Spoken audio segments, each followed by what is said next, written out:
Hello, hello, hello. Hi guys.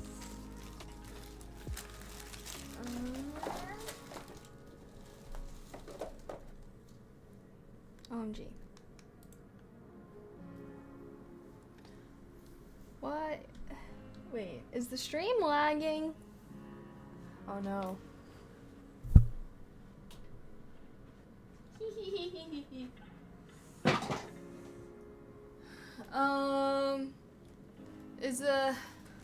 Are we all good? My computer is being kind of laggy right now, so I hope that that's not affecting stream. Let me turn up my lighting. Hi guys. Alrighty. Can I talk? Hold on. It's bothering me that my closet door is open. Both of them are open. What the? Oh, something fell in here. Ah! What just turned on? What the hell?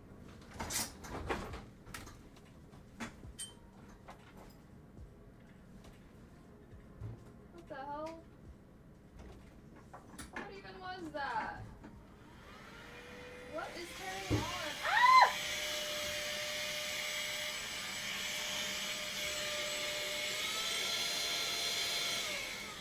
Oh my god, stupid as hell.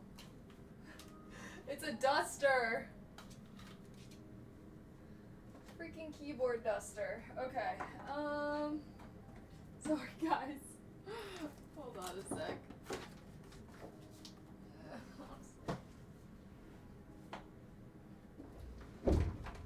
There we go.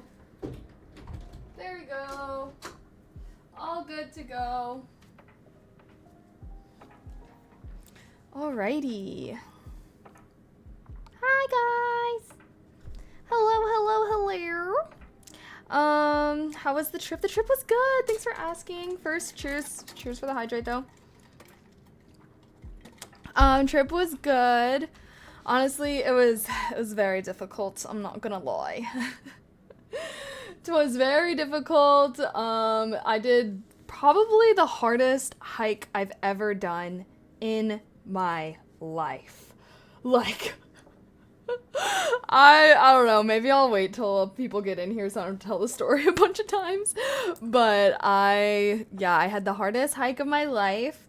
I went tent camping for the second half of the week and it was literally 110 degrees. But it was fun, so. I'm almost at 3 years. You better update them sub badges. OMG. I feel like, well, should I even try to redo them for real? Alright, let me add that to my to-do list in that case.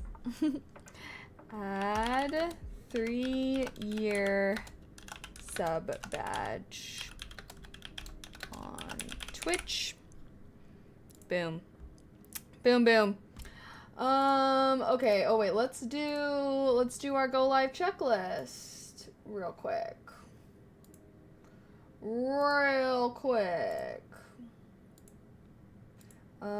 A guide to getting ripped.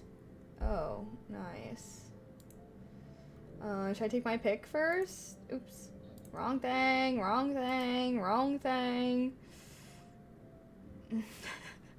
That didn't have any exposing info on me, did it?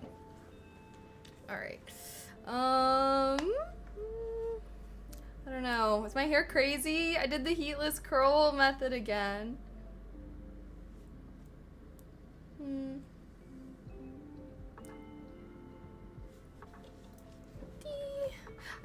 Do I look tan? Also, guys, I got really tan, I feel like.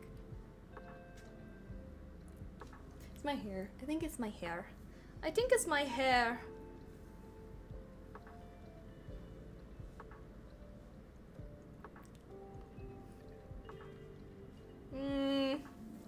What is going on with it?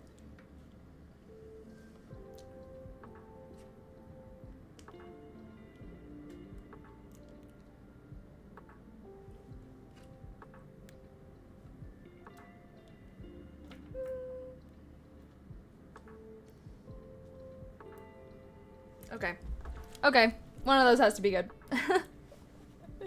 Sorry guys. It's been a minute since I've been dressed up and everything. I feel like I was just crusty for the past 10 days.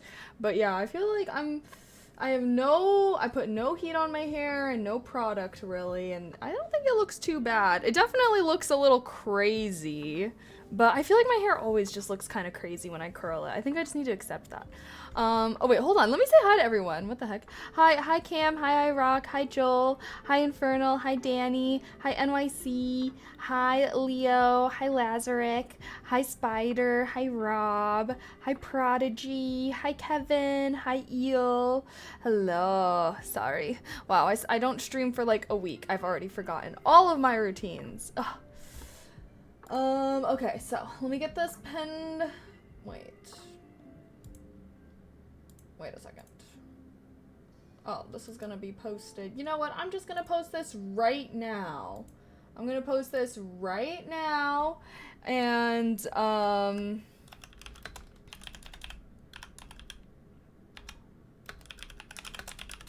boom. Boom. Boom. Chakalaka. Boom. Boom. Did I see some bears? I didn't see multiple bears, but I did see one bear. I did see a bear. It was brown, but I think it was a black bear. Because I don't think there's any, because we were doing some research and allegedly there's no like grizzly bears in Yosemite. Well, someone was telling me, I don't know, chat, is this true? Chat, is this true? Someone was telling me that there's no grizzly bears in California at all anymore, and that they all moved to Montana. What the fuck? I'm like, the grizzly bear's literally on the Californian flag. What do you mean we don't have any more? Well, I shouldn't say we. I don't live there anymore. They. Well, I'm a we. I guess I grew up there. Let's see.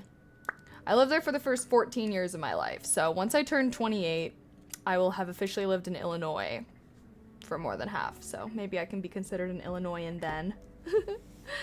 Okay, wait, last go live thing. I need to do my go live tweet. Also thinking of potentially doing a focus session.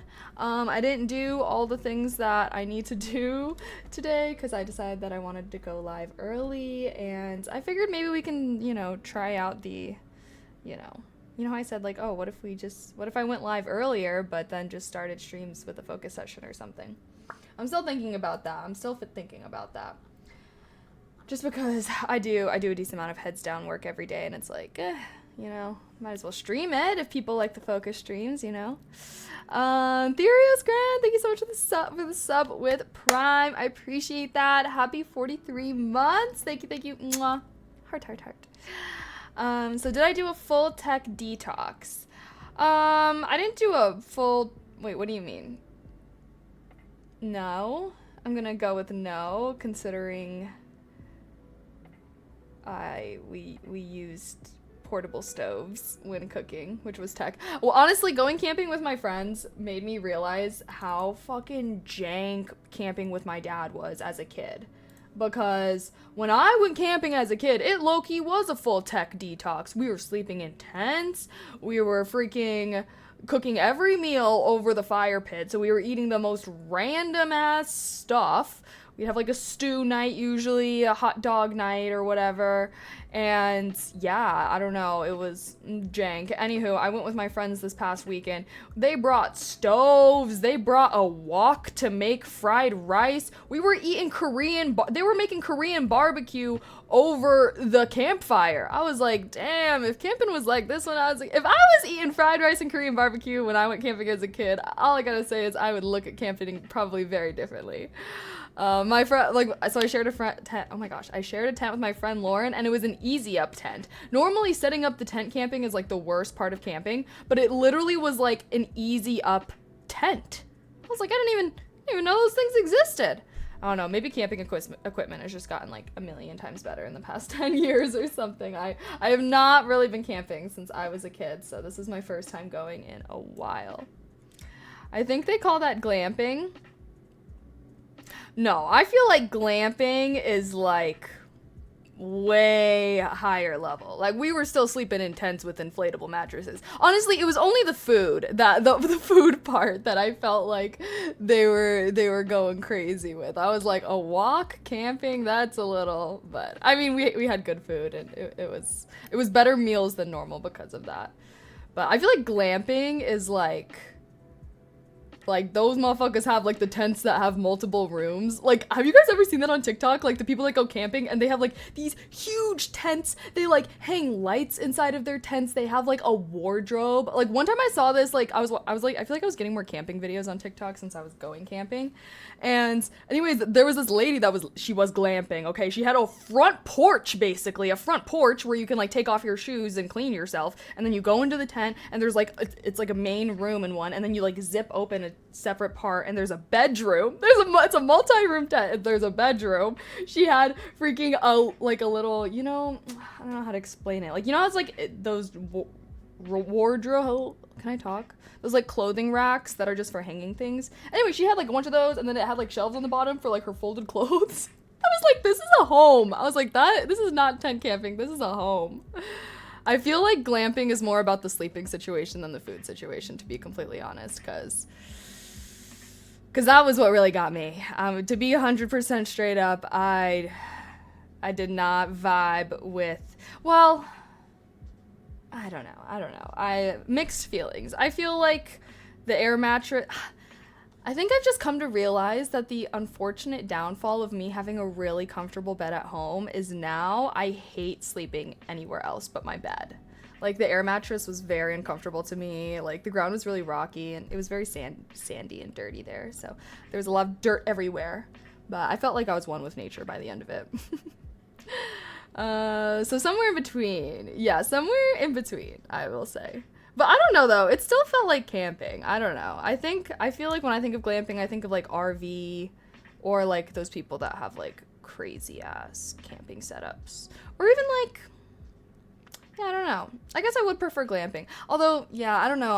I'm really torn up on if I think I'm a tent camper or not. Like, there were highlight moments.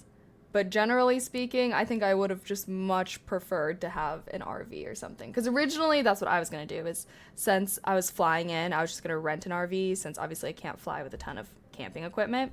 But then they were like, oh no, like, you can just share with someone. And then I was like, when I was there, I was like, low-key, I wish I had the RV, bro. I just feel like with tents, it's just, everything is just so dirty, you know? It's also dirty. Okay, let me do this go live tweet. Perhaps.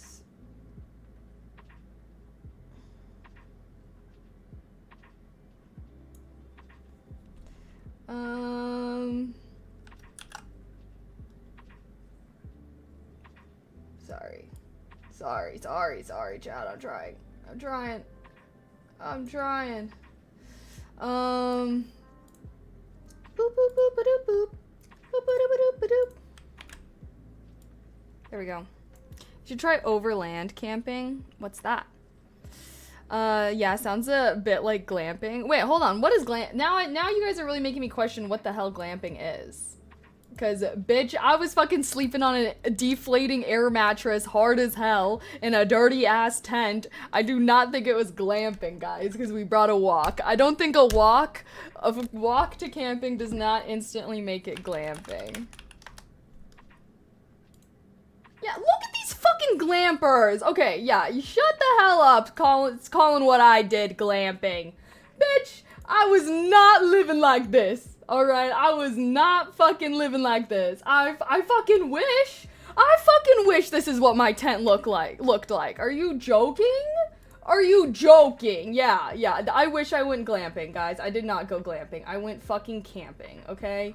My tent camping experience was nothing like this. Yeah. Like, this is some, what the? Okay, hold on, this is not even glamping. What do you mean, you got a fucking chandelier, bitch? What? Yeah, to me, glamping is either you're in some kind of fucking crazy-ass tent like this, or you're in an RV or cabin type of situation. Like this, you know, like, I feel like there's, like, outdoor Airbnbs, which I feel like if, you know, if it's, like, not a building, then it's still technically camping in my mind. Like, this would be considered camping. Oh, is this what you mean, like above the ground one? I moved on from air mattress to a cot. Way easier and more comfy. Yeah, to be fair, like I said, my friends had to bring all the camping stuff for me since I was flying, so I just had to kind of take what I could get at that point. You know. But yeah. I'm alive. I am alive. Cheers for the hydrate. But yeah. No, I fucking wish I went glamping, guys. Deadass, though. That would have been much more comfortable. Okay.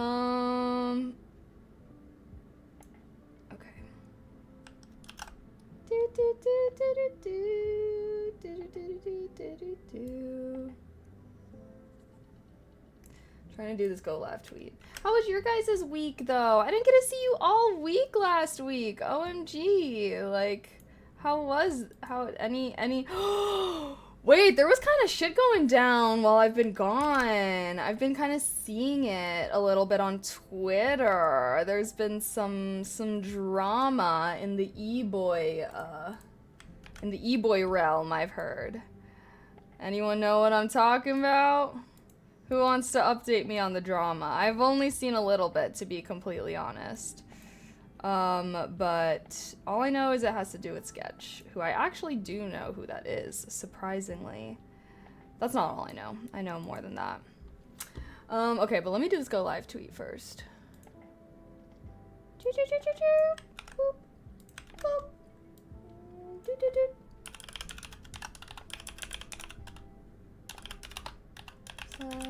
/Q&A. Boom. Thanks, nerdy. Hello. Did any spiders crawl on you? Oh yeah, lots of spiders. Lots of spiders. And I don't mind that. Lots of bugs. Honestly, I don't really mind bugs at all. I've come to realize that people are just genuinely so ridiculous about bugs. Get a fucking grip, people. That's all I have to say. Get a grip, okay? Bugs are not even scary. They're literally just tiny little guys. And people are cruel to them for no reason. It's wild. It's actually real too. See, but I guess so.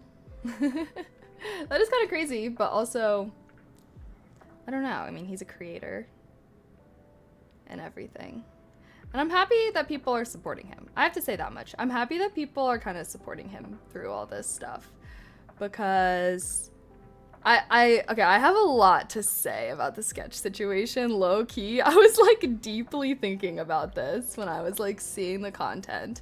And I think that how things turn out are going to be very telling of where young men, I would say in general, young men on the internet kind of are with stuff, because they've been kind of going down a rough path. So we'll see. We can discuss. Unless y'all don't give a fuck, we don't have to discuss. Okay, let me do this go live tweet really quickly.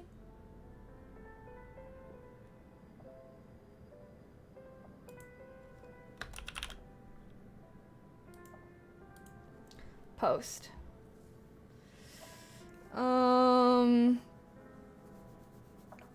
I feel so bad for Sketch that it had to get exposed like that. I think so too. Okay, well, here, for people that don't know, Sketch is a very famous, like, comedy creator, but he's friends with, like, kind of the fuckwads, kind of, sorry, should have said that. But he's friends with, I don't really know. I don't know how to describe like what kind of creators they are, because they're like not quite alpha male creators, but they're like the people that hang around alpha male creators. I feel like Aiden Ross. Like, I don't really think he's an alpha male creator, but he hangs around those kinds of people. Like, I feel like they're usually like young male creators whose primary base is like teenage boys, basically from the ages of 8 to like 25 at most, I feel like. And so it's a lot of video game content and everything like that. And now I lost my train of thought a little bit. Oh yeah, just like with his audience and everything. it does suck that it has to get. I don't really know how it got exposed though. I think that's what I'm like, how did it come out? Like, how did people find out? Was he doing a stream? Because I was like seeing stuff about how he was like with the Phase guys, and then he like left, and then no bueno. But luckily they made him come back, and all these things.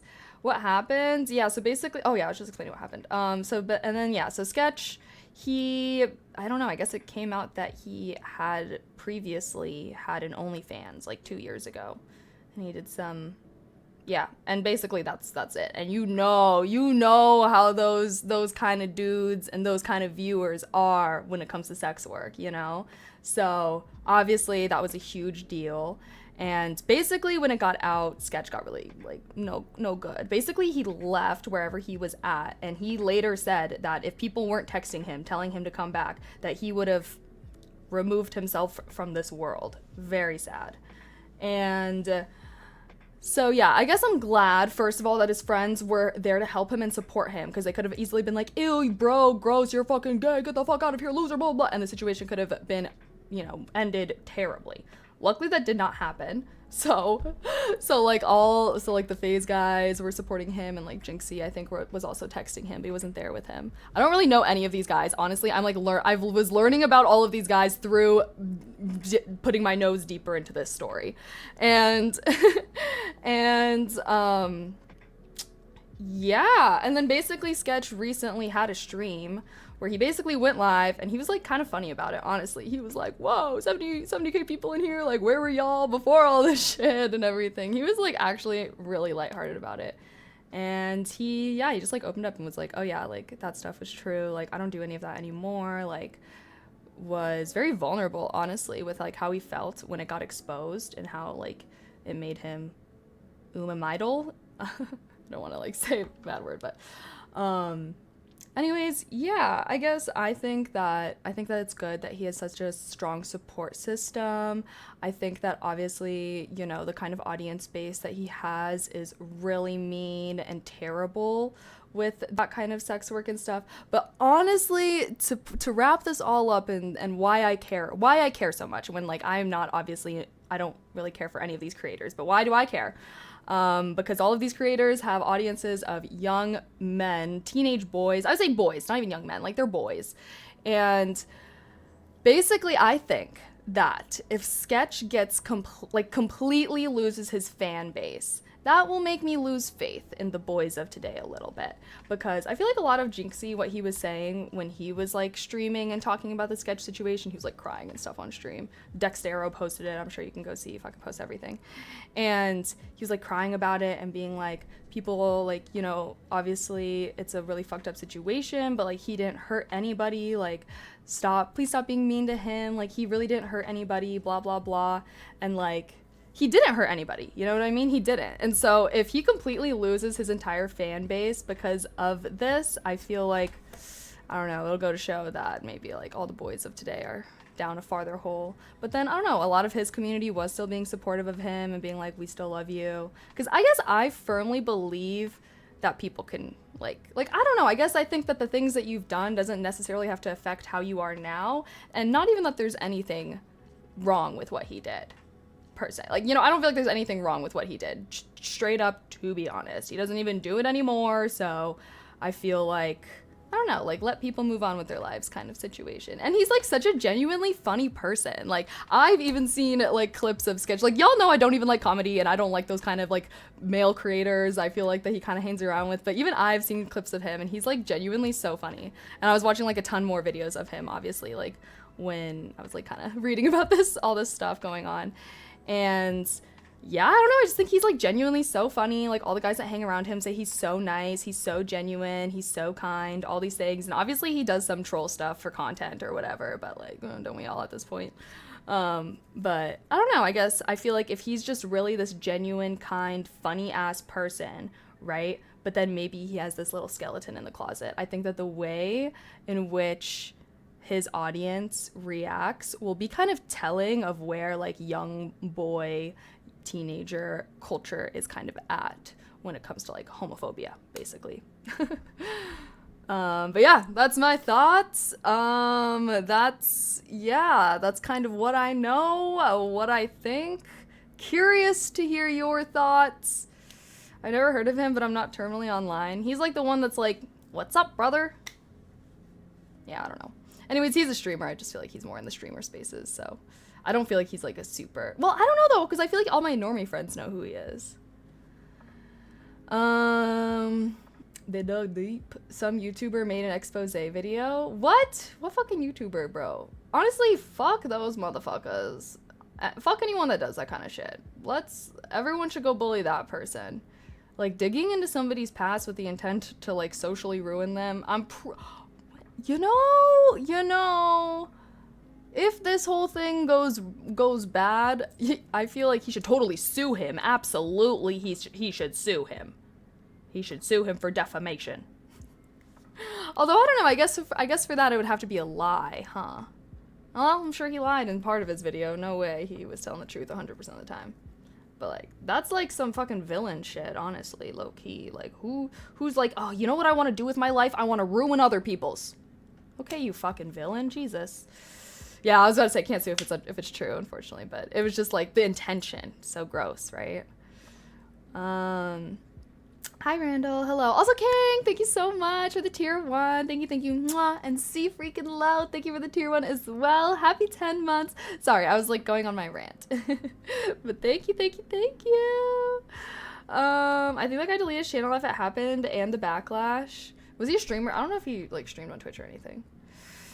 Good to see you back. Good to see you back as well. Yeah, it shouldn't affect his career if people take that to heart. It's so wrong. It's his life. He has the right to do what he wants. I agree. And like, especially like right after this whole doc situation where he was like, okay, like that's actually someone that is a fucking pervert and like is gross and stuff, you know? I just feel like if Sketch gets more backlash, then I feel like I don't know. I just think it's really sad. And overall, though, I do think that young male culture is like, y'all need to stop with this roast culture and just being mean. Like, I don't know. I feel like it makes me sad, and I definitely think it contributes to like the male loneliness epidemic and everything. But like I said, I was really glad to see that Sketch had good friends to help him through that stuff. And now, even if I didn't really give a fuck about him anymore, I feel like I do give a fuck about him more because, I don't know, that's just a sad situation to be in. So I've gotten out of the Blair Witch Project? Wait, what? I don't know that. I know nothing about Sketch, but I'm not surprised it happened. The stigma with OF is not just for female creators on there. Oh no, I definitely think it's for all, like, sex workers in general. For sure. But also, it's like, I feel like the thing that's tough about, like, male OF creators is that men spend more money on porn, and gay men are included in that. So it's kind of like male OF creators have to kind of cater towards a male audience if they, like, trying to get that bag, you know? So I feel like that's another thing, too, that's big with male OF creators is, I don't want to say, like, I don't know, just, like, kind of making content for men in that kind of way. It's just like more common even if they're not into that. And I don't know, I don't want to speak on his sexual preferences or anything because I think he is into that, but that's like a thing too, I feel like. W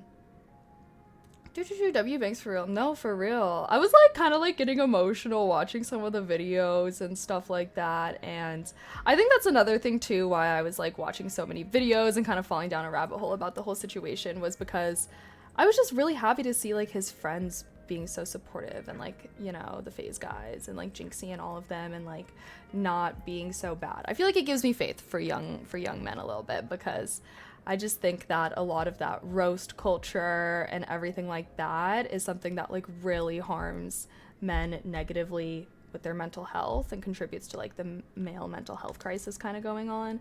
And I think that like supporting each other through hard times like that is like kind of like the key, kind of like the medicine, you know? TBH sex work is kind of degen for a guy or girl to do it, but that's just me. Sure, you can think that's just you.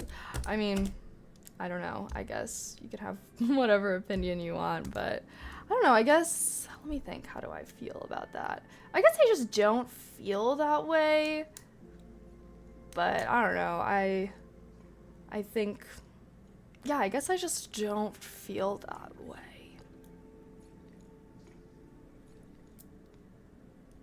Now, it depends what they're doing. I'll say right now, it does depend maybe what they're doing. Like, if they're making some great... Well, even then, though, like, does that really matter? Maybe not. Honestly, nah. I don't think I would ever really negatively judge someone for doing that kind of stuff. I kind of view it like drugs similarly, of like, it's your life. Like, I don't know, I guess I do lots of degen things. So I guess you can say degen in like a, you know, in the same way that smoking weed is maybe considered degen. It's not, you know, super wholesome family friendly vibes, but I don't necessarily think that makes you like a bad person or anything like that for sure. Sending is, you can download anything free.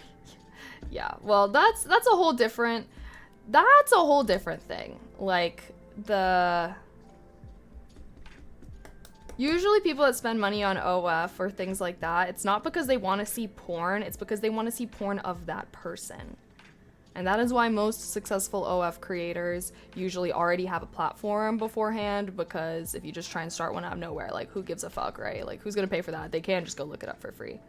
So I do think it's a little more complicated than just, like, it's a more nuanced topic. And ultimately, I will say I am kind of, like sex workers have more power now than they've ever had before. And obviously, like, sex workers normally were not even really workers. They were just prostitutes and slaves and whatnot. So I do think it's a thing. And I guess I kind of view it as like if you love doing that and other people love watching you do that, I really can't blame you for wanting to make a living off of it. Like I think there's a lot of people out there that's like, oh, hey, your job is coming as much as possible. I feel like there's a lot of people that probably would probably accept that as their career over whatever they're currently doing. And I don't know, so I guess I have a pretty accepting with that kind of stuff. But I also recognize that, like, a lot of sex work stuff is still, like, it's still a work in progress, and there's a lot of, you know, moves to be made. I definitely don't think it's something that should be normalized. I definitely don't think it's something that the average person should do, or even, like, the average person in general. I feel like you have to be, pretty open in the first place with that kind of stuff to even, like, feel comfortable. And yeah, like, there are people out there that have done it and regretted it, so I feel like it's one of those things where you have to really know yourself before you get into that. Hair looks nice today. Thank you. I did heatless curls, so no heat, no product, nothing. Just my hair wrapped around a freaking tube that I slept in. What's the best pizza in Chicago? I don't know. I don't really like Chicago pizza. Okay, are very specific. Oh.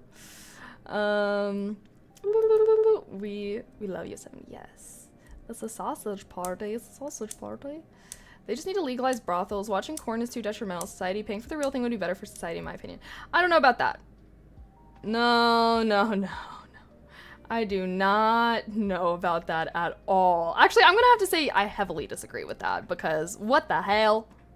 Because literally, what the hell, bitch? That's fucking going back. Like, I completely agree. Yeah, you guys completely agree because you want to be fucking customers. What? Yeah, what in the fucking medieval times ass shit did I just hear typed into my chat? They need to legalize brothels. What kind of people do you think end up working there? You think, like, the blonde girl from a middle class family is gonna end up working there? Or do you think the women that have literally no other choices are gonna end up working there? Like, no. I will say that I do think that recording videos and all of that kind of stuff is, like, safer. You're doing things in the comfort of your own home, like, all of these things. Like, I feel like virtual sex work is completely different than IRL sex work, which is, like, less safe. Like, prostitutes have, like, literally get assaulted and stuff all the time because people are like, well, I fucking paid for it, so I'm gonna take whatever the fuck I want. Like, people don't know how to take no for an answer in person. Like, with that kind of stuff, like, I don't know. Sorry, I had to stand up. Human trafficking. Like, there's a million and bajillion one reasons. Heavy regulation. No. I'm sorry, but, like, nobody's entitled to sex, and sex is not a consumer good that to be bought. Like, sex is not a consumer good to be bought and sold. Sexual images, yes. Sexual videos, sure. Yourself your physical body and yourself. It's kind of like the same reason why you can't just like decide to sell your organs or whatever, like to anyone, because who is going to end up selling the organs, right? It's not going to be the wealthy, well-off people who have everything they need in life. Like, you know what I mean? Like, it's just, like, I don't know. Yeah. Traffic, yeah. 99% of come from men who have no means of getting any, so give them a venue. Bro, how about just be better people? Like, here's what I think, okay? This is natural selection. The male loneliness epidemic and all these problems coming from men not having partners is honestly natural fucking selection, okay? Because dead ass, y'all have been fucking shitty as hell to women for so fucking long. We're finally like having some rights and being like, thank God I can finally do something with my life besides pursue a man. And then men are like, oh my God, I've never in my life, like men never had to work for a woman. And instead of being like, I guess I'll have to put in the work to be a good person, people are like, well, I just want that shit handed to me for free. What the hell? I deserve all the rights that my patriarchal grandfathers had. I don't know. Anyways, yeah, I do feel like, though, skill issue on God. It is a skill issue, especially because, like, there's so many so shitty dudes out there. Like, I just so wholeheartedly believe that if you're, like, a kind, caring dude that, like, does basic hygiene, you're literally ahead of 90% of dudes. Like, the freaking dating world is terrible out there. Like, I swear to God, if you as a man put even, like, the smallest bit of effort into your appearance and, like, work on being empathetic and kind, like, you will literally be ahead of, like, so many guys. It's unbelievable. And that's why I feel like sometimes it's hard for me to, like, I just, yeah. Throwing in the hygiene, because that's what I'm saying. Like, so many dudes don't do anything. Like, think about all the effort that girls put in to look good and, like, get a partner, right? Like, dudes don't want to put in half that effort, and then they want to be surprised that they, like, can't find anyone. And it's like, be yourself, though. Most importantly, be yourself. But I feel like it's kind of like that, you know, it's kind of like, I do think you should take care of yourself if you're looking for a partner. No one wants to be with someone that's, like, grody. It's literally the oldest business in the world, so technically, bro, I fucking hate when that stuff is said too as well, because, like, what do you mean it's the oldest business in the world? You know what the oldest business, you know, like, the oldest, or, like, the oldest job in the world is what some people say. It's not, because you know what the oldest job in the world is? Fucking harvesting. Getting food for the tribe. Picking berries. You want to know what the first business probably was? Oh, I have a ton of food, let me sell it. I don't think that they all of a sudden just jumped to prostitution. Oh, I'll have sex with you if you give me 3 berries, back in the freaking hunter-gatherer days. No, what? Are you fucking stupid? That's always, like, such a stupid fucking point when people are like, it's the oldest job in the world. You think fucking prostitution came about before food seller? Are you dead ass? Like, I don't know. Kaylee calling, no. I don't know, though. I feel like, King, I don't know why. I feel like you probably have high standards. That's okay, though. That's good. Jamil, thank you for the tier 1, though. Happy 31 months. Thank you. Yeah, until we get told we aren't good enough because we aren't 6 foot or don't make $1 million or some other stupid reason. Well, guess what? Anyone that turns you down for that shit is, like, stupid and you don't want them anyways. You know, like, I feel like there are women out there that perpetuate the patriarchy, okay? Any woman that bashes you for, like, being smaller, maybe that's your body type or maybe that's your height, or that bashes you for, like, financial, like, says that you need to make a certain amount of money, those women are contributing to upholding the patriarchy, and honestly, like, fuck those motherfuckers. You probably don't want to be with them. You're probably not going to end up being happy with someone like that, really. Constantly, you know, expecting those kind of things of you. So yeah. I do feel like another thing too is, like,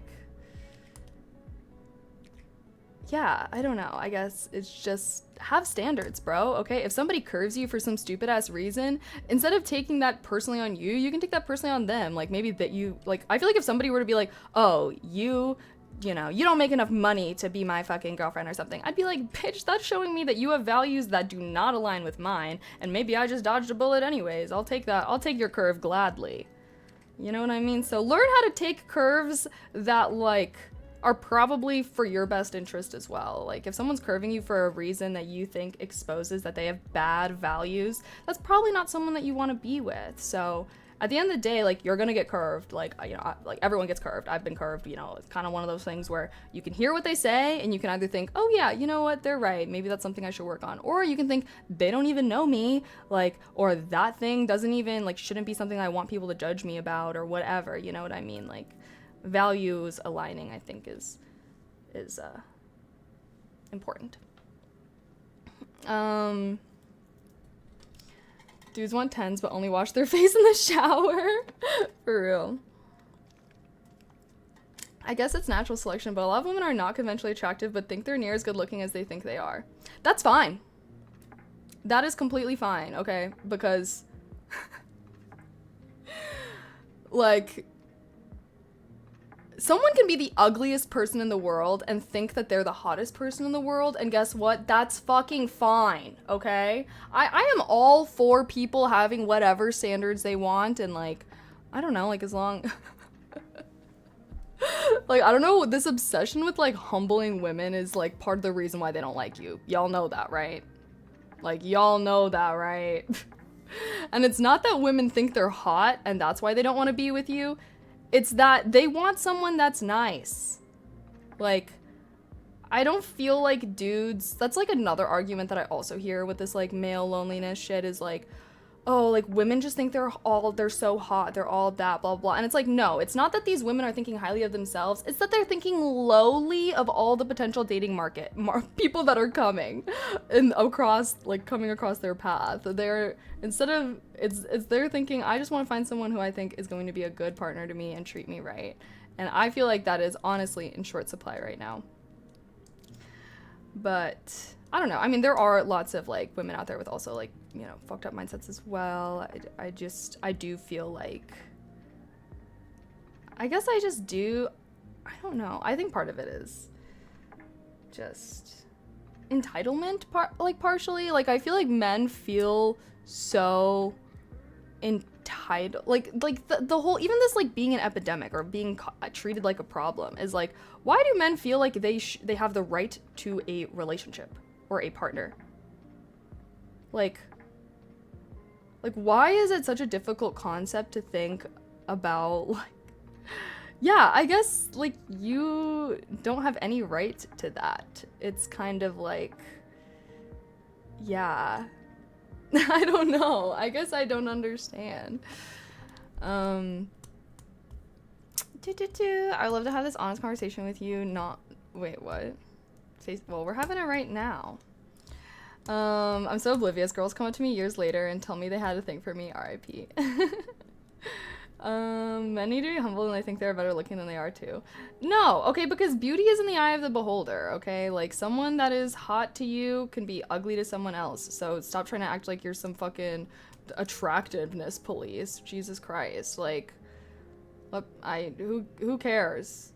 Telling women that they need to think that they're uglier so that way they can get a boyfriend just sounds like the stupidest shit I've ever heard. And same with men. Think that, you know, like I said, yeah, like, what the fuck? Should I write a book about relationships and love, guys? I kind of want to. I feel like I have so much to say. And I feel like, I don't know, I feel like there's some roughness going on in that domain. I think I look good. I just suck at talking to pretty ladies IRL. It's okay. Girls like when guys get nervous. I'd be so much better with women if I could understand social cues, LMAO. Even my therapist knows it. Honestly, part of that is just interacting with people more. Social skills are like a muscle that you have to flex and strengthen. So the better you want to be in social situations, the more social situations you need to put yourself in. What are my standards for a man? I want him to be ambitious, and I want him to be kind, and I want him to be proactive, and I want him to be observant, and Yeah. I do tend to be attracted to more, like, chill guys, but I think that's just because of my personality. I feel like I'm pretty like, no protective. I actually hate that. I actually hate protective guys or jealous guys. I will be gone so fast with that shit, honestly. Honest to God. To me, when I hear a man describe himself as protective, I hear controlling. When I hear a man say that he gets jealous, I hear insecure. That's also a me thing though, because some girls do kind of like that protective shit. I think it's not good. I think it's definitely very, like, well, it's just very patriarchal, and I don't really like having super gendered expectations in my relationship. If anything, I'm the fucking protector. I'm not saying in general. I'm saying when they are acting like they are better than others. Oh yeah, I mean, but I don't think it's about them being humbled. I think it's them. You need to tell them that they can't be acting that they're like instead of being like, stop acting like you're hot, just be like, stop acting like you're better than other people. That's a valid criticism, and that's one that I think most people would agree with. But when you're saying women need to think that they're uglier, who's fucking agreeing with that? But if you're saying people need to stop thinking that they're better than other people, that's valid. I would agree with that. See the difference? I'm just nonchalant about everything. A girl can be trying to have a whole conversation about something, and I'm just like, cool, ha ha ha. Interesting. I feel like you should probably find another nonchalant girl then. Nonchalant dudes are not, just make sure you don't get a girl that wants romance or you to give a fuck about things. And honestly though, like, not everyone cares about that stuff. Like, I'm such a romantic person. Like, I would never want to be with someone that's like nonchalant. I feel like I would feel not cared about, honestly, and I would feel like, I don't know. But I guess that's just me. I feel like I've had that kind of problem in relationships in the past, honestly, where, I don't know, dude's just nonchalant, and I'm like, wow, you obviously do not give a fuck about me. And even if that's not the case, and they're like, no, like, that's just the way I am, okay, well, I'm gone then. Yeah, I agree with what you're saying. I was saying about women specifically. I think it applies to men too, of course. Yeah, I just think it's one of those things where I totally think it's valid to call out people for, thinking that they're better than anyone else. Phrasing, if you're trying to have like a meaningful, I don't know. I guess phrasing is really important when it comes to like discussing issues like this. So, good to be mindful. That's all. Okay, the real question is should we do a focus session? Should we do a focus session today? Are we liking the chatty vibes? I was thinking maybe we could do some yoga whenever we hit the little sub goal. Do I look more tan? I feel like that my room looks really weird right now for some reason. Is it the lighting? I don't know what it is. Let's see here. What do I need to do? If we did a focus thing. Oh, I was gonna set up my IRL backpack subscription and everything. Should we do that? I just need a girl who will want to dress in an inflatable dino suit with me. Bro, yeah, yes. I think that's every fun-loving girl. I feel like if you're a nerd, you should just find a nerd girlfriend, because I feel like they're always gonna be down to do some fuck shit like that, But yeah, all I gotta say is, you got that. You got this, guys. Be a kind, genuine person. Work on your personal hygiene, and I do think that one day, and it might take some time and patience, okay? I will say, I do think it's worth. There's a lot of shitty people out there that also probably care about shitty things. So like I said earlier, if someone's curving you for things that you feel like they shouldn't care about, then that's a sign that that person is not right for you. And I think that you should stay true to yourself and be yourself when it comes to dating. And all it takes is meeting one person. All it takes is one success, right? So keep trying, keep putting yourself out there, and hopefully you can just meet that one person that really accepts you for you and all of these things. And yeah, I do feel like kindness and empathy go such a long way, though, especially like as a man. I feel like that's where the men be slacking in the dating space a little bit, is lacking in the empathy and the kindness. But I feel like if you do that and like be genuine about it, you know what I mean? Don't think of it as transactional. I think that's another thing too, is like so many people go into relationships so transactionally. Oh, if I'm nice to her, she better fucking, you know, give me her number or something like that. Like, be kind without expecting anything in return. And that's another thing too, is like do acts of kindness expecting nothing in return. And who knows, maybe one of those acts of kindness will be for a cute girl that is really impressed by that.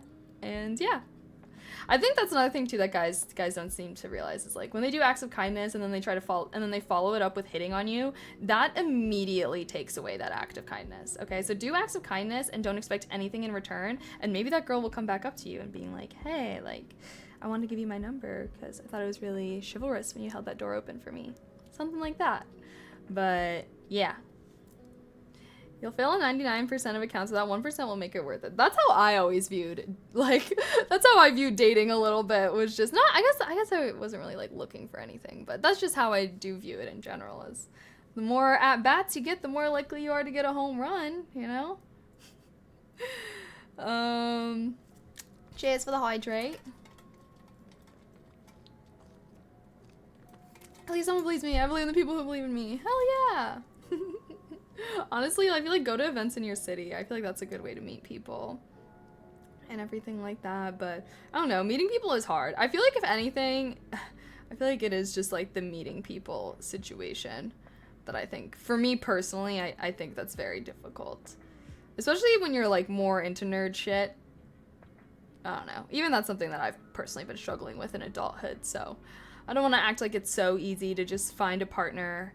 I think that it can be difficult to meet people, and then past that, it can be difficult to meet someone that you really like and are attracted to and everything like that. But generally speaking, I feel like it's worth it, you know? Like, I feel like it takes a lot of work, but I feel like that work is worth it. And I feel like anyone that's with someone that they love is glad for whatever effort they'd put in to make it happen. But yeah. Enrolling on random classes for stuff you're interested in is not a bad way. Like, if you meet someone you already share an interest. Yeah, no, exactly. Classes are good and everything like that. I don't know, though. It's so weird. It's so crazy because, like, the older I get, the more and more of my friends, like, get into relationships. And I'm, like, reaching a point where it's, like, basically all of my friends are in relationships. So I don't even know what the dating scene is like. I'm becoming a little disconnected. I don't think I have, and then the friends that I do have that are in the dating scene, it literally sounds like they're at war. Like, it sounds like they are going through war in the current dating scenes. So I am glad that I do not have to, like, I don't know. I am glad, I guess, that I don't know, there's nothing to be glad about. Why is it like war? Like, why is it so bad? What is going on? Like, I don't even, like, they will send screenshots of shit that guys will say to them, and I will just be like, I cannot even, like, why would anyone think that that's okay to say? Like, what the hell? I think that part of it is roast culture. Like, I feel like roast culture has been around and brewing for so long in, like, young men that I do feel like grown-ass men, for whatever reason, don't really understand that most people don't find roasting to be funny. They find it to be mean. They find it to be in bad taste. They find it to be immature. And I just feel like it's kind of plagued dudes' minds a little bit, to the point where they're like, well, you can't play around, you can't take a joke. And it's like, bro, nothing about what you said is a joke. You're just being rude. Like, I think that's a thing that, yeah, I do think that's a semi-problem, though, is I do think that there's a lot of young men who, like, use being mean as a way to try and be funny, and it's just, it's not. If anything, like, being jokingly nice is funnier than being jokingly mean. Instead of being like, what the fuck, look at that person's outfit, Is that funny? I don't know. I would not laugh at that. But if you hear, damn, that person's fly as hell. Look at those pants he wearing. Bright orange with the teal button up. He looking slick. Bitch, I'm cracking up. That's so much funnier. Like, I don't know. I just feel like, I guess when it comes to like I feel like sarcasm can be funny and can be good, but like it's just so, like, I don't know, being mean is not funny. I'll just end it that way. Try Pilates class, 95% are ladies. Also, Pilates is really hard. Pilates is really hard. Very true. That's another thing I was thinking of doing on stream. Pilates every morning. I was thinking, what if we did streams where it was like, we wake up, I do Pilates, and then we drink tea and chat, and then we do a focus session or two, and then that stream or something. Something like that. JPEG, thank you so much for the sub with Prime. I appreciate that. Thank you. Welcome back to Killian Society. Some people just don't deserve a relationship. If you can't treat a girl with morals and empathy, you don't deserve her. I agree. I blame the alpha internet influencers for making men believe treating people like shit is endearing or impressive. I agree. It makes me sad, though. It makes me sad. Because, I don't know. It is sad. And I do feel, I feel empathy for a lot of men's issues and stuff. And it does suck that shit had to even happen. But it's kind of, here's the thing, though. It's the alpha male movement shit. It's kind of a, like, response to the success of the feminist movement, I should say, because obviously, women's been kind of having equal rights for a little bit at this point, equal-ish, and now women are getting more degrees, women are buying more houses, women are having all these successes, and men are feeling like, what the fucking hell, and they won't even fuck us, what the fuck? So then that's that anger and that frustration and that disappointment of feeling like their life is not what they were told it was going to be, that has evolved into the alpha male movement. And it is like, I don't know, I guess, I don't know, I feel like, is it getting better? Like, I feel like Andrew Tate was, like, the worst of it. Do we feel like it's stayed the same, gotten worse, or gotten better since kind of his downfall? I obviously I am not a young teenage boy, so I don't really know what the landscape is like at the moment. Kaizaku, thank you so much for the sub with Prime. Happy 25 months. I appreciate that. Thank you. Mwah. Heart. It's getting worse. Stats say it's getting worse. Worse on both sides. What do you mean? What do you mean, though? How is it, like, worse? How? Yeah, worse on both sides. Well, what do you mean worse on both sides? What's the other side? What side? What is the other side?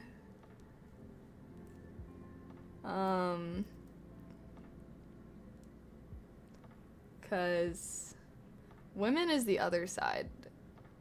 It really isn't, though. Alpha male culture does not encapsulate all men. It is a very specific kind of man. Of the women thinking, so you're part of the problem, I see. Yeah, there's a resurgence. Well, I don't know, I guess, what do you mean women thinking they're better than men? Like, what? We have a name for alpha male content, right? So is there a name for the kind of content that you're talking about? Because women criticizing men does not necessarily mean that they think that they're better than them. But I think it's valid to criticize some of the outcomes of the alpha male movement, if you want to call it that. I don't know if you guys are seeing these alpha males IRL or only online, because I barely see them when I'm out. Wait, what do you mean? Like, people with the... Because I interact with people that do have that mindset. But as far as, like, content creators, I don't know how often people are, like, interacting with content creators in general. There were studies conducted. Usually generations are more progressive than the ones before them, a trend that Gen Z women continued, but the men are getting more conservative than Gen Xers at this point. I saw that too. I did see that, actually. And it's, like, worse in other countries. But yeah, globally, men are becoming more conservative than women. It'll be so sad if history forever repeat itself. Like, women definitely deserve rights. Also, like, compared to your mom, you would want your mom to have equal rights. Yeah, I think that argument should be left out of the aside, though. Like, personifying women through their mothers and their sisters, I feel like, is dead. Let's just instead be like, women are people, whether that's your mom or a random ass woman on the street. Like, I don't know. I just feel like, I don't know. Like, why? I don't know. I guess I don't really understand. I don't know. Facts, though, I get that. Yeah, no, I feel like for me, that's why I'm always like, I think that saying has always left a bad taste in my mouth. Because that was like a big saying too, when like, I feel like it was going on, just like, oh, imagine that was your mom, imagine that was your sister.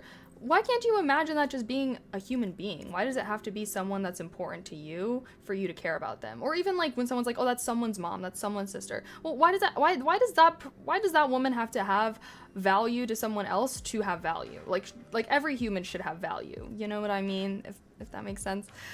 But yeah. This explains why that is, I think. What are you talking about? What is this clip? Because empathy is rarely extended past loved ones, sadly. I don't think that's true, though. Like, I feel like that is conditioning. That is conditioning of American individualism.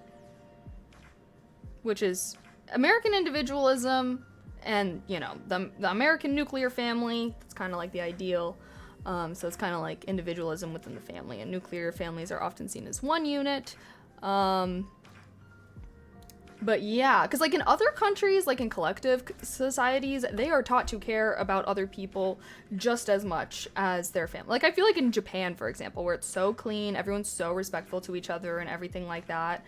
Like I do feel like in collectivist cultures, people do think about other people a lot more, but I definitely feel like in Western cultures with the individualism and the centering of the nuclear family, I do feel like empathy, it's like discouraged from being empathetic to others, genuinely. Like I feel like it's so much like work on yourself, focus on yourself. Like anyone that is trying to like ask for your help, like you don't owe them that. Like all of that kind of rhetoric is what leads us to live such isolating lives now. So anyone that has that like I don't owe anyone anything kind of mindset, that is contributing to your loneliness. Like anyone that has that mindset, you're lonely. I know you are, okay? The minute that you're thinking I don't owe anything to anyone, no one owes anything to me, that's a very lonely and isolating mindset. And I do feel like that's a mindset that's like encouraged in America. And I just think that that disconnects people from community, leaves them feeling lonelier, leads them to like very harshly judge themselves as well. Like, you know, if you feel like you have to do everything on your own, you're going to be really upset with yourself when you don't, because most people can't. Most people cannot live their lives and do everything they need to do on their own, you know? So, yeah. The clip was explaining why young men are turning so conservative, I meant. Perhaps a very Western thing. Should we listen to it? Nope. Individualism means having empathy for individuals, not prioritizing groups over them. Individualism centers the individual. It means that you view yourself as an individual separate from other individuals, rather than a collective mindset, which views yourself as a collective part of the whole. So individualism absolutely is about prioritizing the individual. And there are pros to that, okay? There are pros to that. For example, I feel like people are more comfortable to be themselves in Western societies than collective, because they do feel like they're not meant to be like everyone else. They can be different, and that's allowed, and that's okay. Like, you know, lots of Asian people that come to America for the first time, they just get excited by little things, like they can laugh really loudly in public, and like I like that. I like that about America. It's like, sure, we're loud, and we have to be respectful when we go to other countries, but I love that when foreigners come here, that if they are a naturally loud person, that they can be that way because it's accepted within our culture. And I don't know. I think But I don't think that there's any doubt that individualism and focusing on yourself and the individual can be isolating. Yeah. You're conflating prioritizing the self with prioritizing individuals. Yourself is an individual. What are you talking about? I think that you're misinterpreting. I think that you're confused.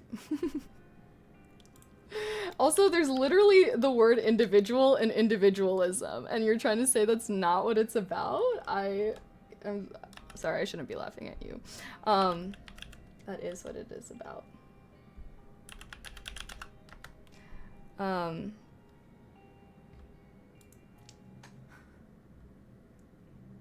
Here we go. Here, we can all read the definition together. Okay, ready? Here, well, the first one is not necessarily what we're talking about. We're talking about the second one. A social theory favoring freedom of action for individuals over collective or state control. So now we've all read the definition together, and we can all agree that individualism is about focusing on the individual, as in the word. Right? We can all agree with that.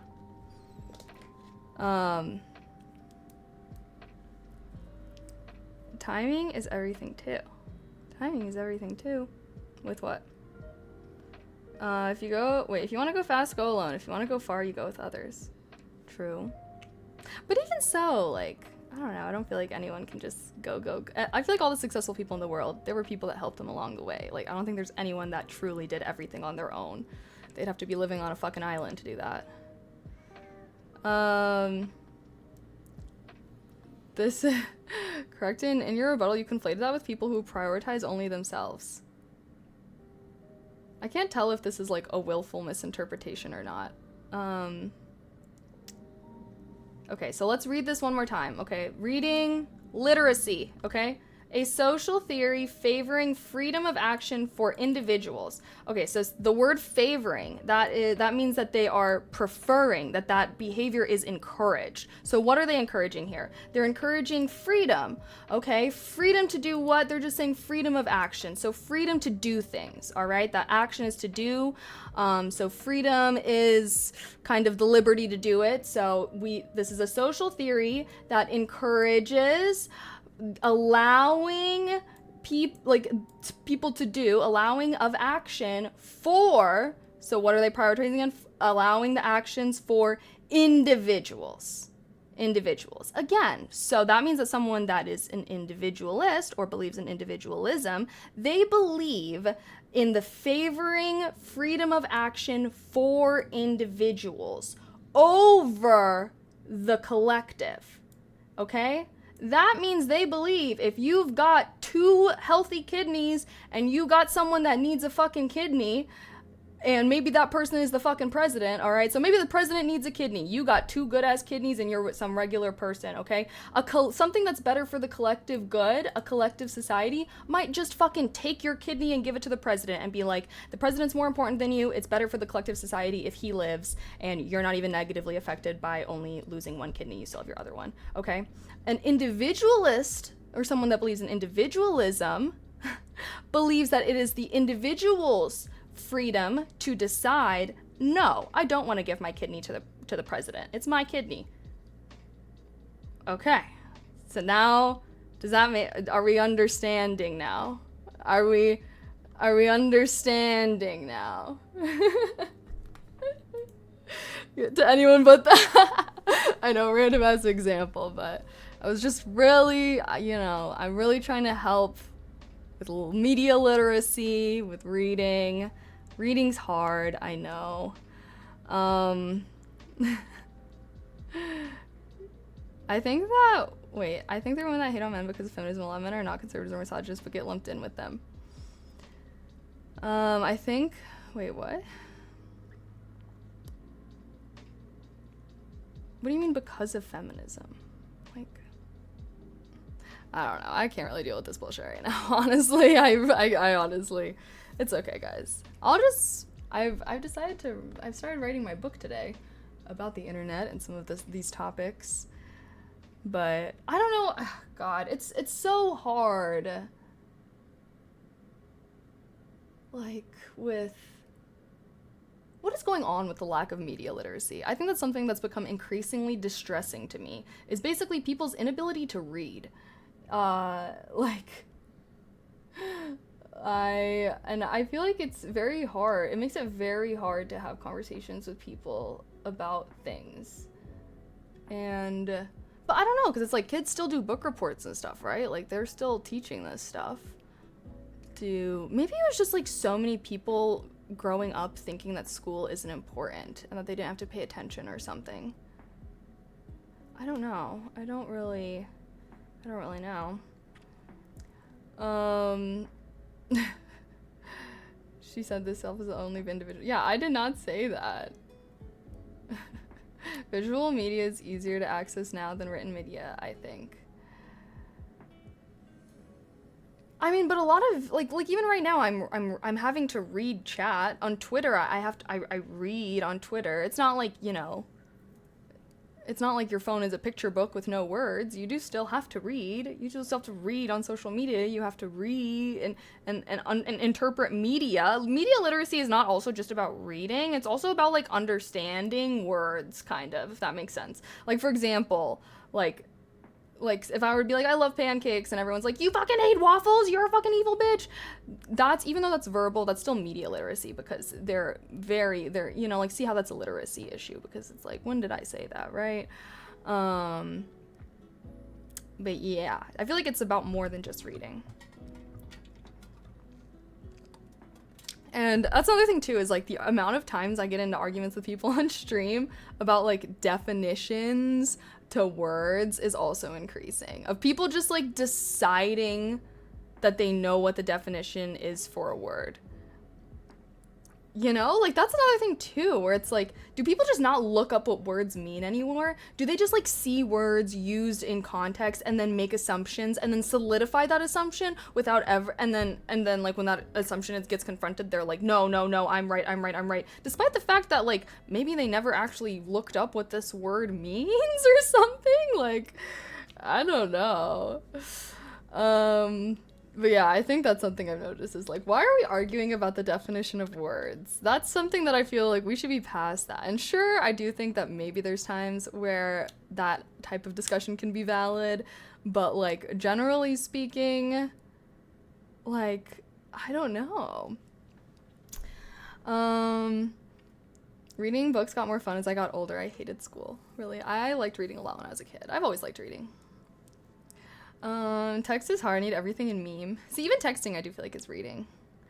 Dun, dun, dun, dun, dun, dun, dun. I have waffles right now. Ooh, fun. I haven't had waffles in a while. I'm more of a pancake girl. I think that would be language literacy, technically. Media literacy is more about interpreting mass media that's consumed to many people. Yeah, I was talking about, like, on the internet. Sorry, I meant, like, a video of someone saying that. That's a form of media. Being able to, like, interpret, but I guess I can see what you mean, of just like being able to understand words. But I guess I was thinking about it in video context, because the thing too is like, I don't feel like that happens super often in person, of people like willfully just construing your sentence in person. I don't feel like that happens very often, at least for me, or maybe those people just don't speak up about it, I don't know.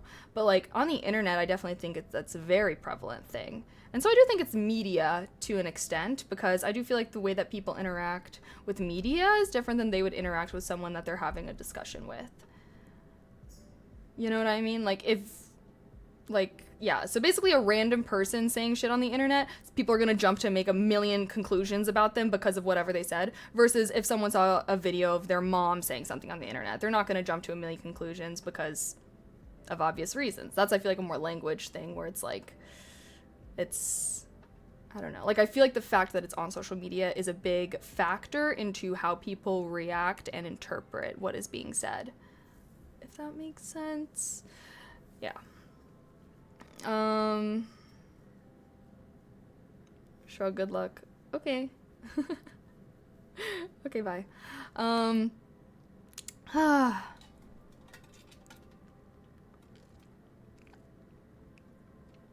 Do I have a favorite book? I do have a favorite book. I want to make like a book page on my website, guys, where I can like put all the books and like write like little mini book reports on them, or book reviews. Non-Viziru, thank you so much for the tier 1. I appreciate that. Happy 2 months. Thank you, thank you. Heart, heart, heart. Look at this cute little ring I got off of Amazon. It's an opal. Can you guys see it? It's an opal. It looks really pretty in person. Okay, anywho. Anywho, I don't know. Anywho, I don't know. Explained. Okay, let's see what she. Let's see what this person is getting so. Individual. You're conflating prioritizing. Okay, I don't know what exact word I said. Like, I don't think I ever said anything about the self. I said the individual. So I don't know why you're getting so fucking caught on a fishhook by your fucking butthole about about, like, what are you talking about? Okay, sure, whatever, I guess. Like, I'm not.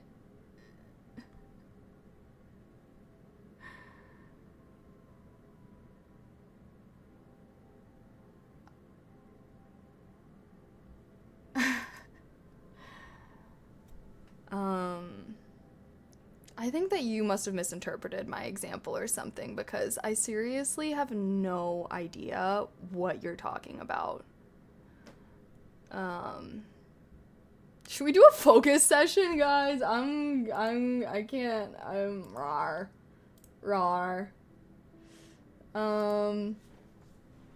Okay.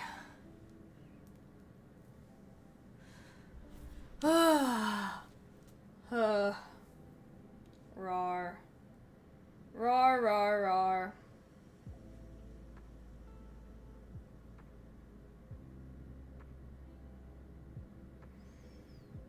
Oh, let's talk about happy news. Happy news! I think I'm going to a Renaissance Fair. I think I might go to the Renaissance Fair July 20th, perhaps? Or whenever the freak it is. In Wisconsin. I meant it in the sense of finances. Oh, yeah. Yeah. Sometimes I need you guys to add a little context when you type your messages because of the delay. I'm like, I can never remember what I've said. But yeah, should I go to the Bristol Renaissance Fair, guys?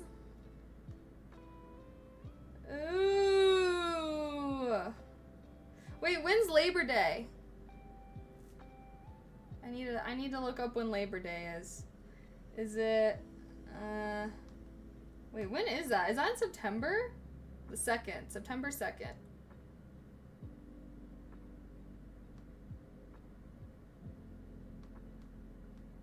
RenQuest.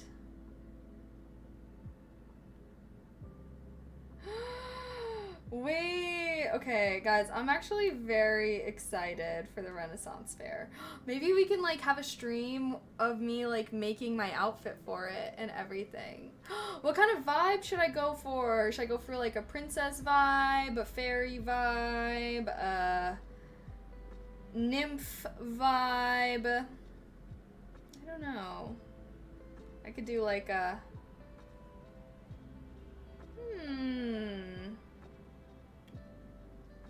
Map of the fair. Whoa! Archery. Gaming Glen. OMG. OMG.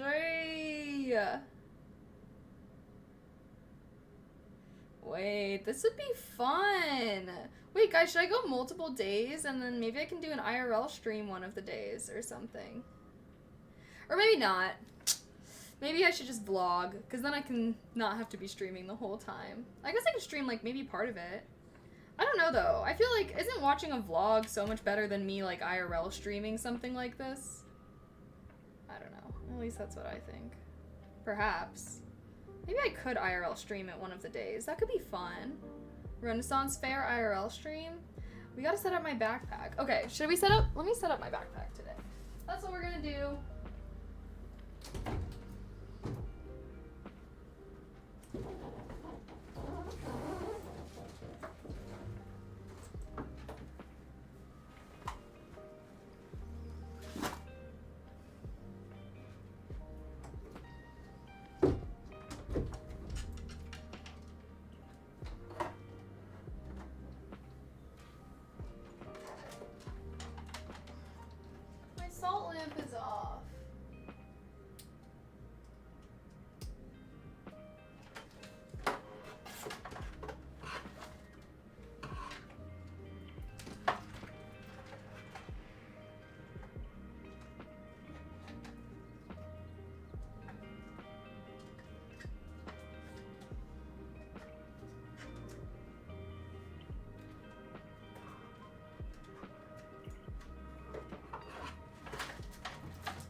if I'm doing this correctly.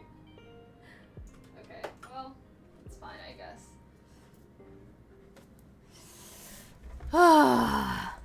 IRL backpack content, or is that not allowed at the fair? I'm not sure. I feel like, I don't know. I'd be down, maybe, but maybe I would just like to enjoy the fair. It honestly depends if I would be going multiple days or not. I feel like since it's my first time going, I would probably just want to vlog it. But ideally in the future, I would be down to like stream stuff like that.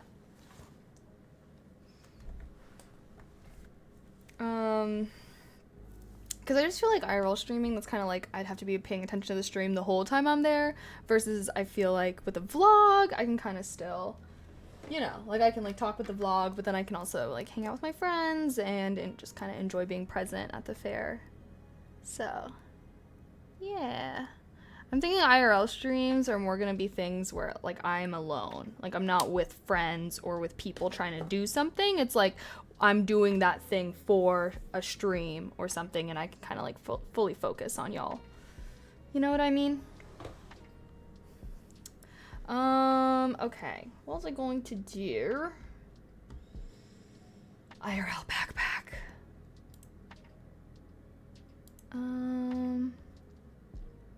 IRL toolkit streamer services. I don't really know. IRL backpack setup guide.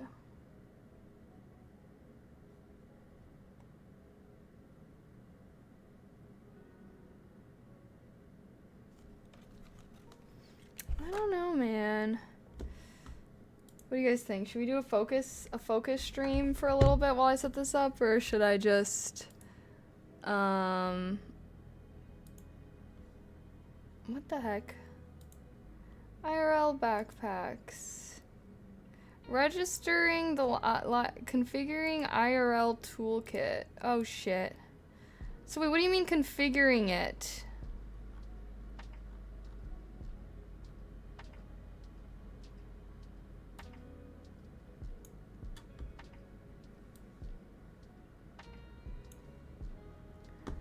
Okay.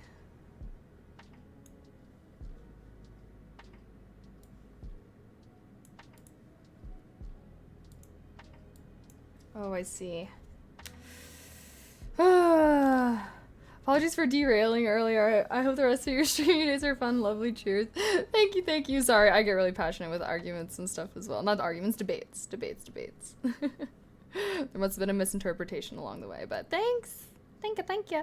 IRL streams are gonna be cool. I hope so. I was thinking like maybe if we can get everything set up today, that maybe we can try and plan something for Friday. Friday IRL stream. You guys down?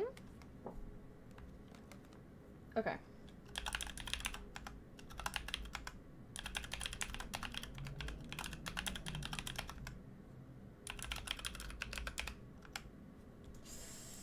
Ugh.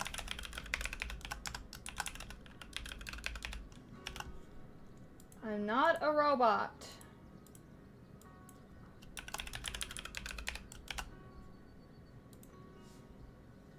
Amazing. Okay. Maybe we could do a focus segment. Y'all down for that? Would y'all be down for a little focus segment? Let's see. What's today? It's 2:30. I do have some things I need to do. I'm planning on ending around 5, FYI. Has been sent to your email address. Okay, amaze balls.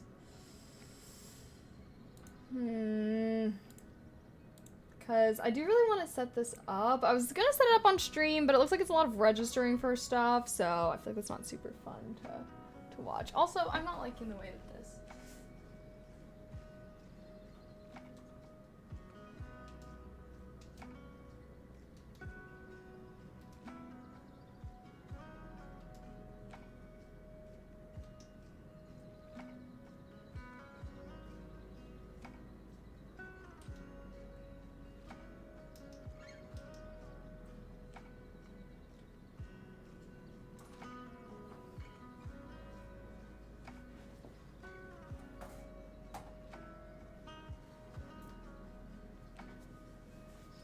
that's something. I don't know. I don't really know. And of course, I'm freaking shiny as hell. Where's my powder? Where's my face powder? Oh my god. Oh my god. Whoopsies. Why is there so much? Why is there so much? Jesus. Oh my god. Bro. Freaking. I have no idea. I have no idea. No clue. No clue. Alright, okay,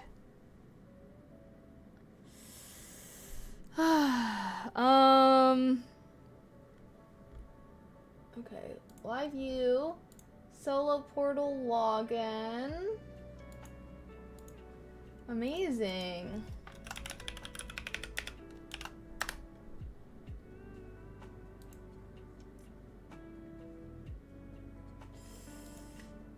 Oh.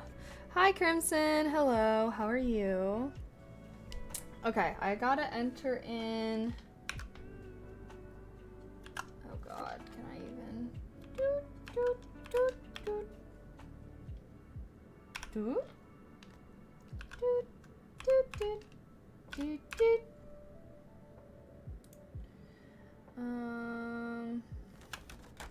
Boop, boop, boop, boop, boop.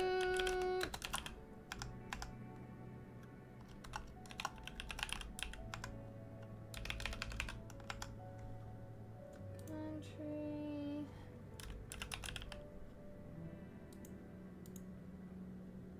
Oh my fucking god. Sorry. This thing's always pissing me off. It's always pissing me off. Okay. I think we can do a little focus segment. Maybe we can end the stream with yoga. Maybe we can do like a focus segment and then we can end the stream with some yoga. Maybe if we hit the goal. I feel like that would be a fun vibe, no? Powered on? Wait, what? I need to have my thing powered on.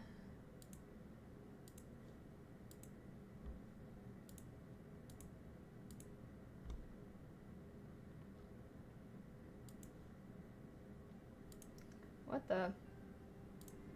Okay. Alright, I think I am gonna do a little mini focus segment, just while I register my IRL backpack and stuff like that. I feel like we've been chatting for a little bit, and I do kind of have some stuff to do. So, we down? We good with that? Yes? Okay. Let's see. Focus? Question mark? And then I can change this.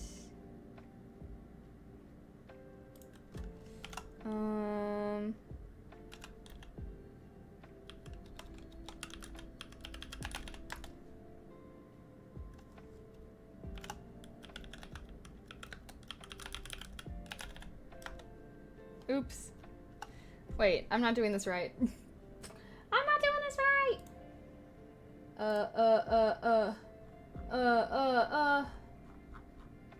Oh, here we go.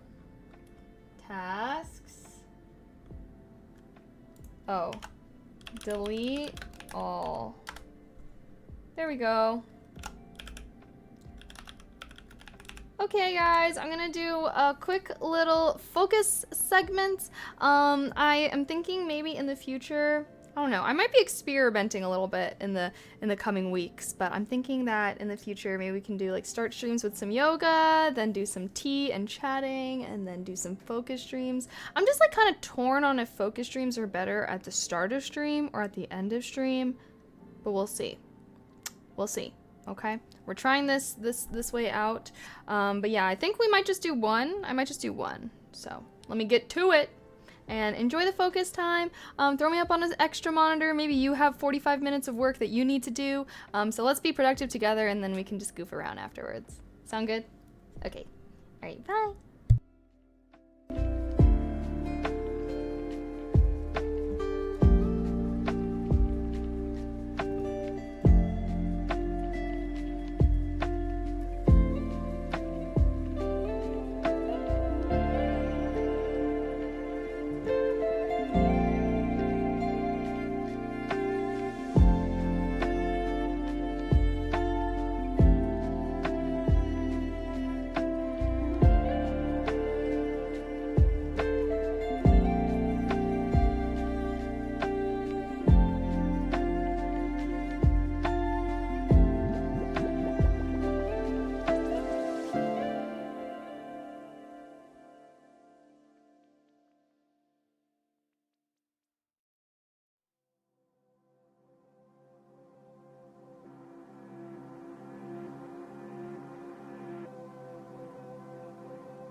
Spaghetti-o. How are you today? I don't know, I'm talking like I just started stream. Feel free to mute the stream if you're focused. Also, I don't want to be distracting anyone. But I set up my backpack. It honestly took me longer than I thought, so I didn't really get a chance to work on the other things that I wanted to work on. If y'all are vibing with the... Wait, what the hell just changed my freaking title? What the heck? Why did that change my stream title?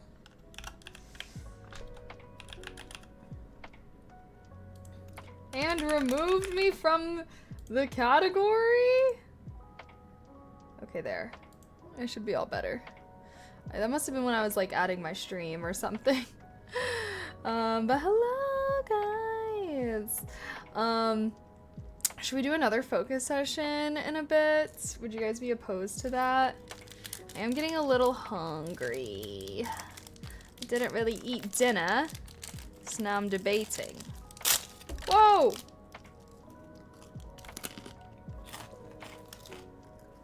Oops, I mean lunch.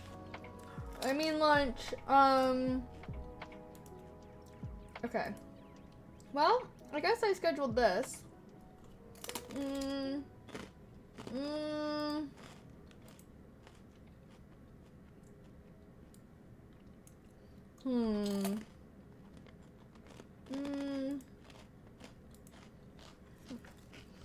How long are the focus sessions typically?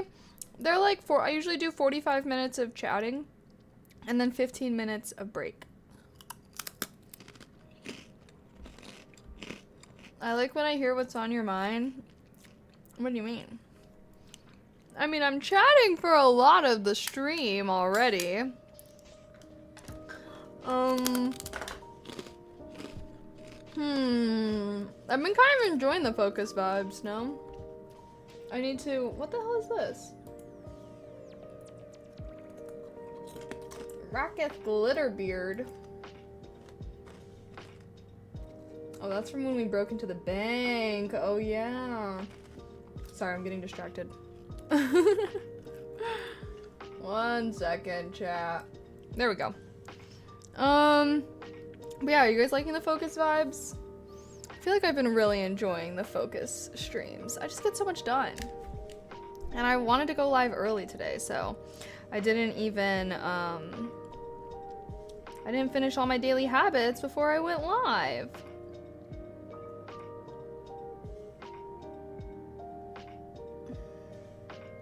Oh, shoot.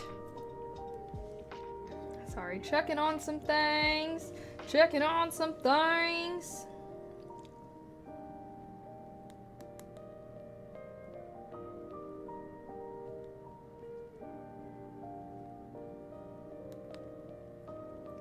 Okay. Okay. Okay. Kakashi, thank you so much for the tier 1. Happy 4 months. I appreciate that. Thank you, thank you. Heart, heart, heart, heart, heart, heart, heart, heart. What do you typically do when you're in your focus session? I'll do whatever. Usually, now that we have like the little, here, where is it? Now that we have like the little task widget, I feel like I try to put whatever I'm doing up on there. But yeah, usually during the focus streams, I am doing my like software development course, which is going along, I might be taking a little break. I'm beginning to think maybe I should still try to build an app, but like a simpler one than the one that I did. Guys, should I write a book or should I build apps?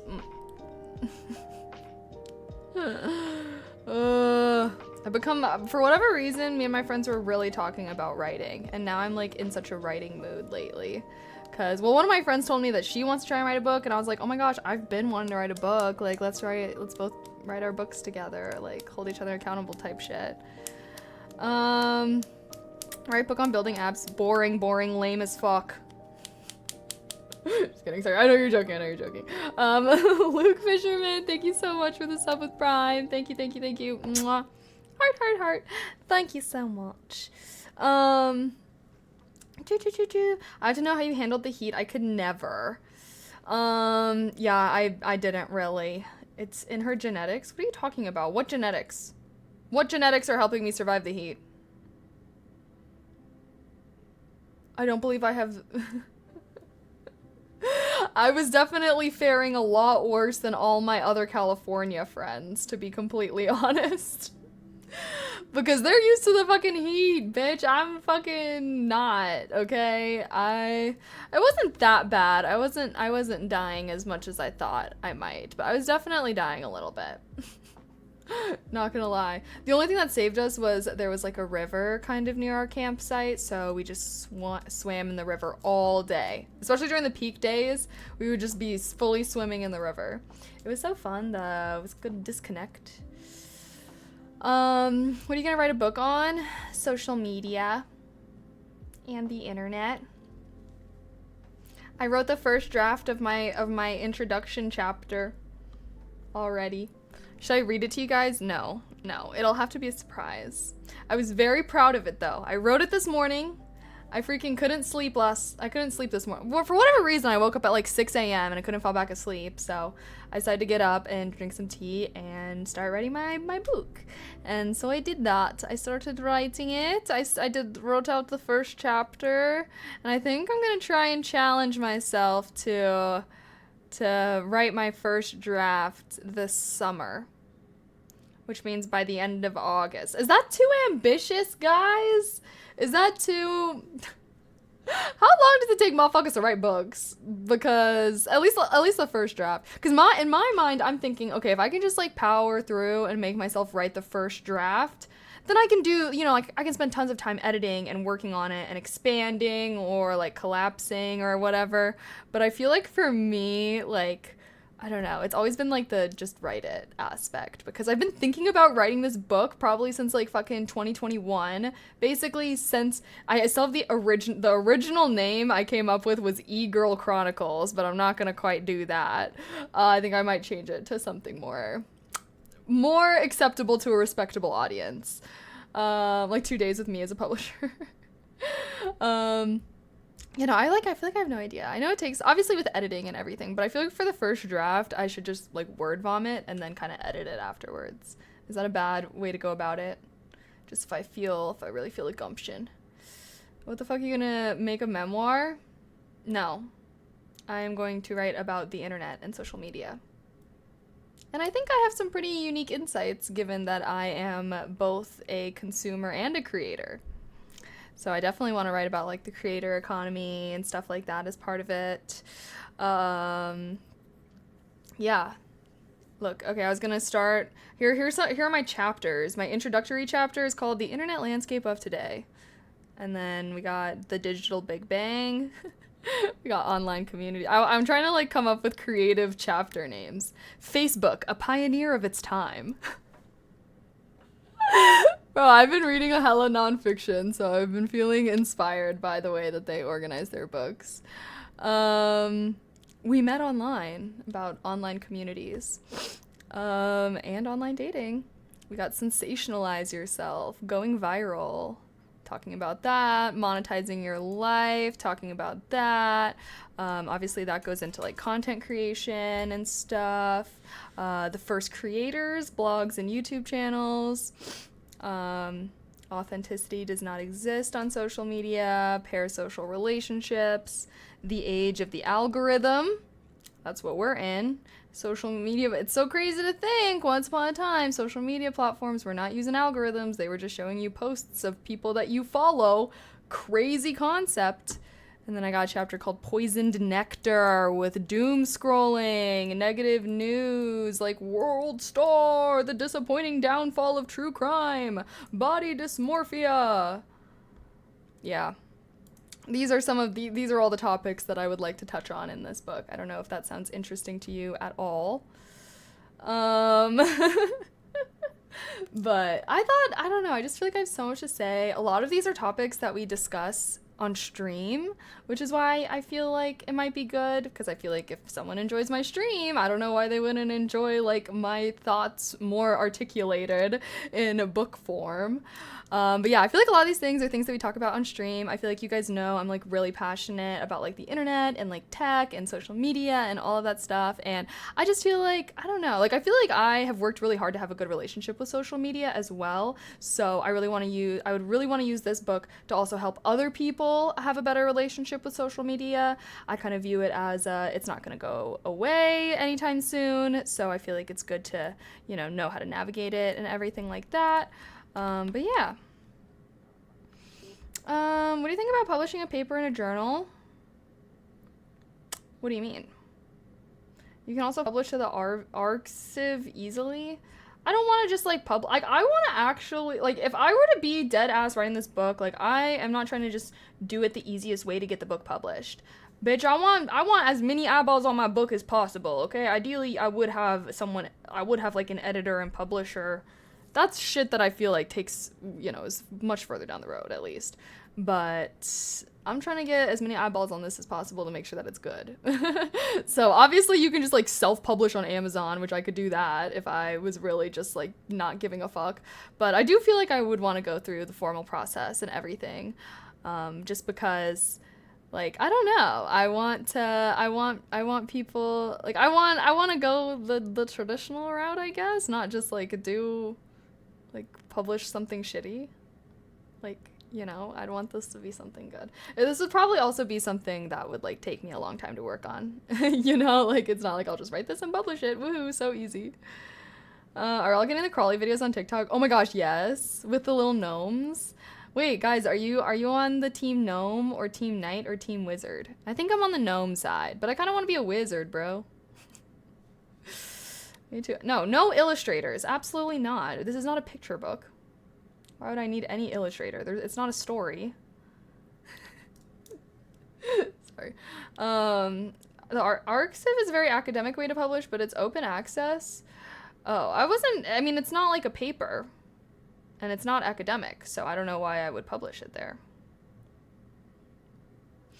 Also, why is this saying that parasocial is not a word? Bitch, is it supposed to be hyphenated? I thought it was one word. I think it is one word. The fuck? Okay. My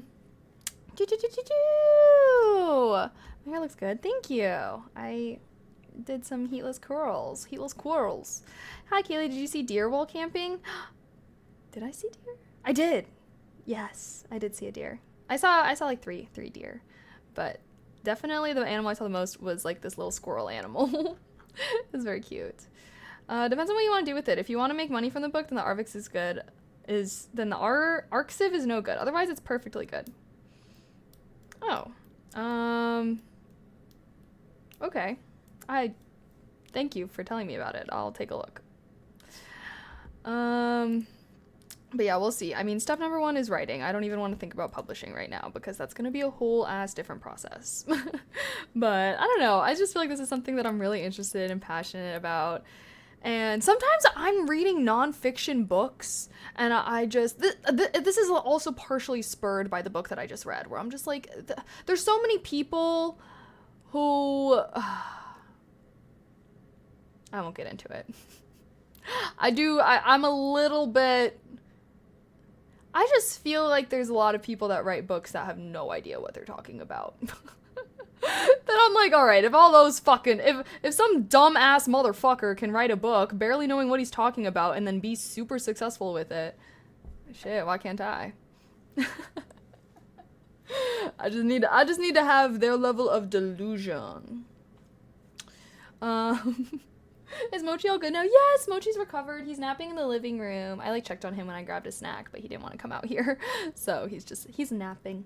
He's been a little more sleepy, but I feel like his body is probably still internally recovering, You met authors before? Who even is your fave? I'd say my fave is Bell Hooks, but she is no longer on this planet, unfortunately. So cannot meet her, even if I'd like to. But yeah, I would say my favorite author is Bell Hooks. Although the girl I'm reading right now is fire. Oh my god. I'm reading this book called Braiding Sweetgrass, and holy shit, it's so good. It is insanely good. Like, literally makes me cry damn near every time I read it. What's Bell Hooks about? She has many books on a myriad of topics.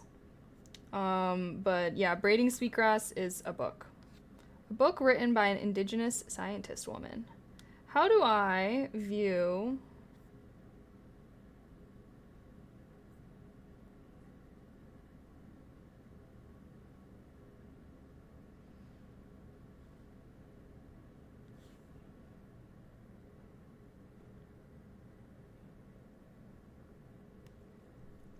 All right, let's see.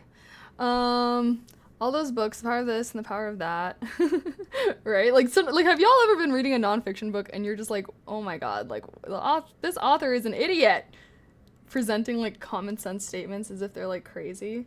But it's okay. You know what? He had the balls to write and publish a book, so I really can't hate on the dude that much. Here's some quotes from the book. The earth, that first among good mothers, gives us the gift that we cannot provide ourselves. I hadn't realized that I had come to the lake and said, feed me, but my heart was fed. But my empty heart was fed. I had a good mother. She gives me what we need without being asked. Okay, that was after like an emotional part, so I feel like I just highlighted that because I really liked it. But it kind of talks about like, it's kind of like ecology and spiritualism. I don't even know how to explain it. Beans, too, grow like babies in the womb. The students are contentedly munching fresh bean poles. I ask them first to open a slender pod to see what they're eating. Jed slits a pod with his thumbnail and opens it.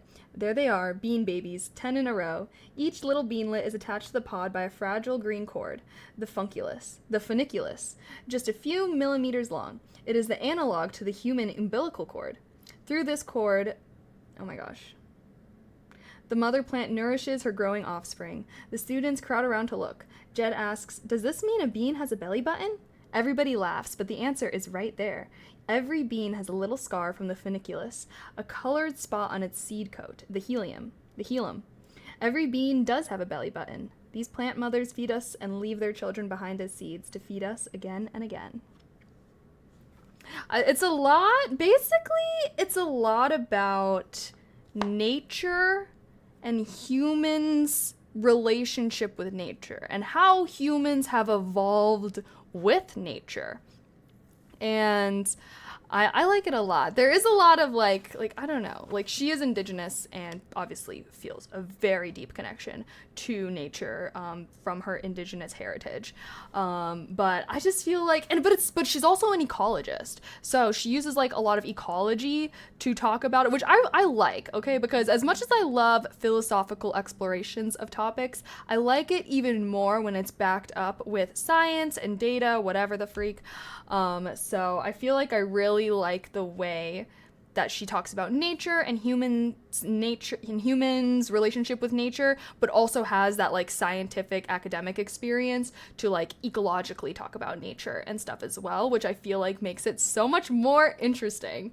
And I don't know, I felt like it was the perfect book to read while I was kind of like camping and in nature, if you can't tell, nature vibes. And I just felt like, I don't know, it's really cool. And I think that it's kind of like you're learning about ecology, but the way that it's presented is kind of in stories. As you could tell, like that bean one, for example, like she's a professor at a university, so sometimes she uses like examples with her students to like talk about something. But that's what I really like, is I feel like it's actually like she kind of works, I don't want to say fiction because these are actual stories that happened to her, but she kind of works narrative stories into I don't know how to explain it.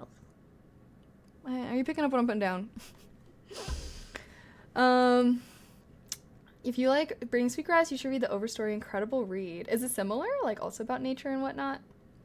When do I read? Before bed, when you have free time, in the morning? I'd say when I have free time and in the morning. I always, when I read, well, usually what I used to do when I would wake up in the morning was like scroll on social media for an hour. So I was like, bitch, replaced that with reading.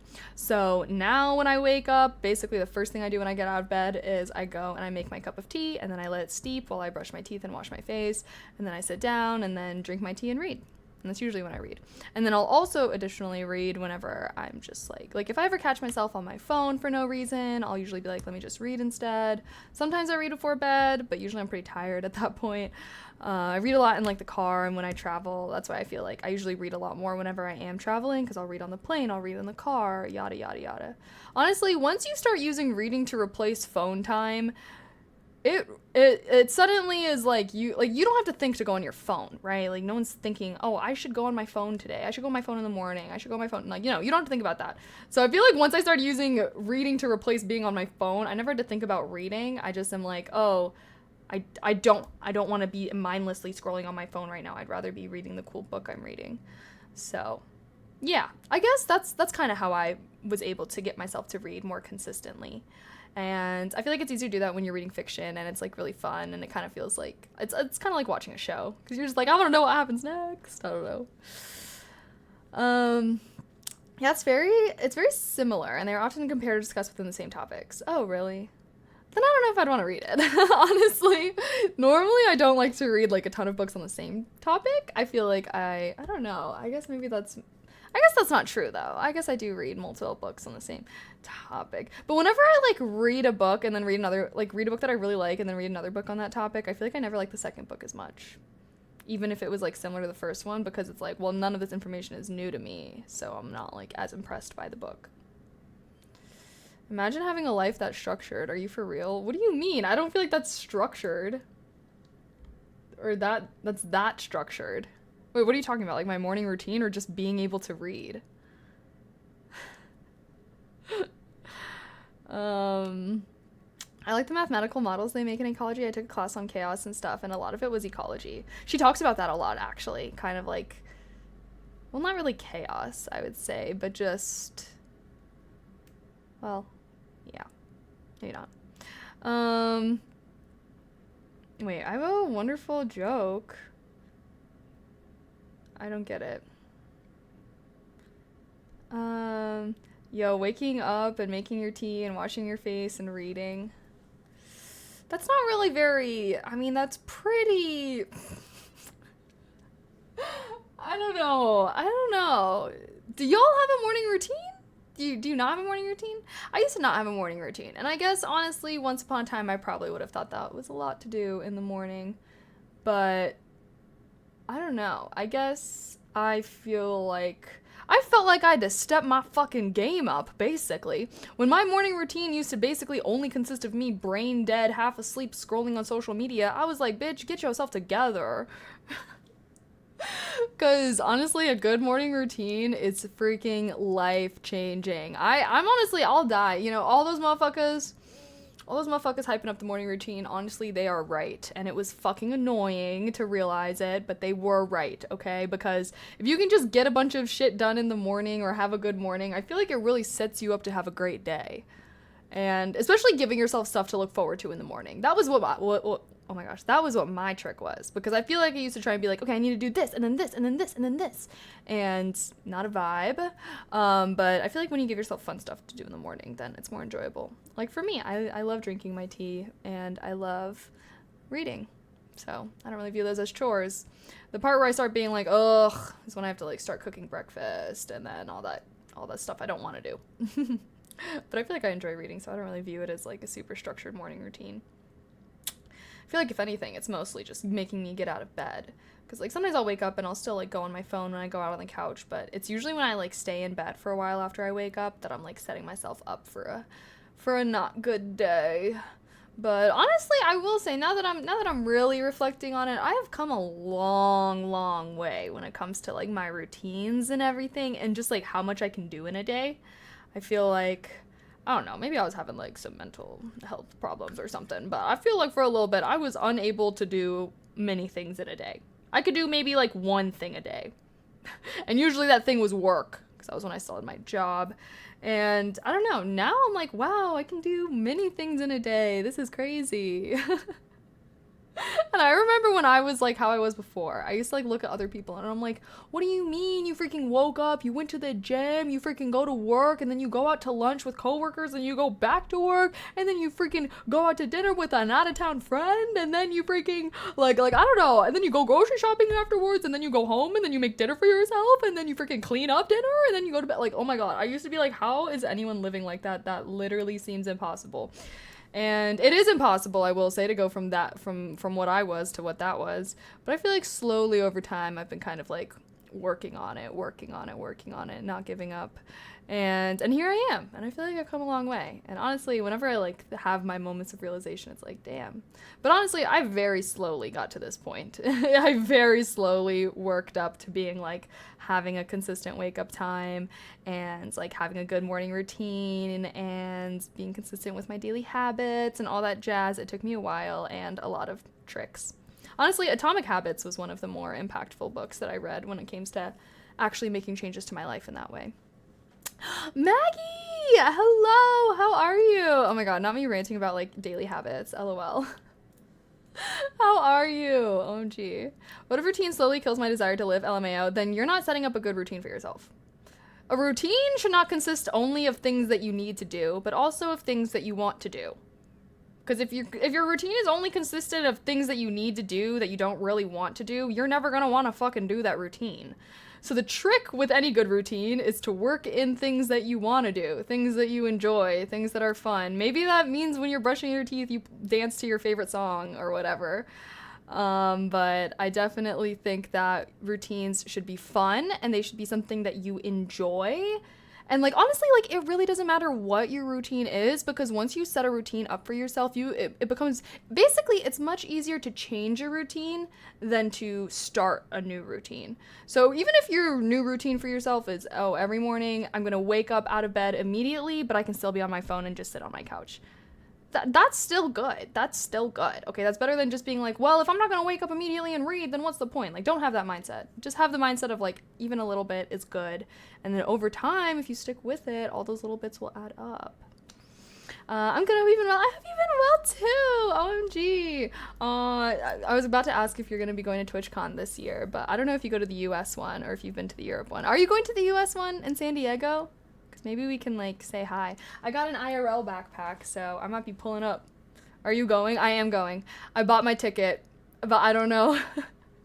I'm like, I don't know who else is going. I don't know where I'm staying or anything. But I bought my TwitchCon ticket, so I feel like that's enough to commit me. But yeah, wait, if you are going, let me know, DM me, we can like try and find each other or something. But I'm like, now that I feel like TwitchCon's getting closer, I'm like, I want to meet all my streamer friends. Nice. I am not going. Oh, sad. Maybe another time. Did you ever play more Sunhaven? I feel like so many farming sims came out at the same time as that I feel like I never got that far into it.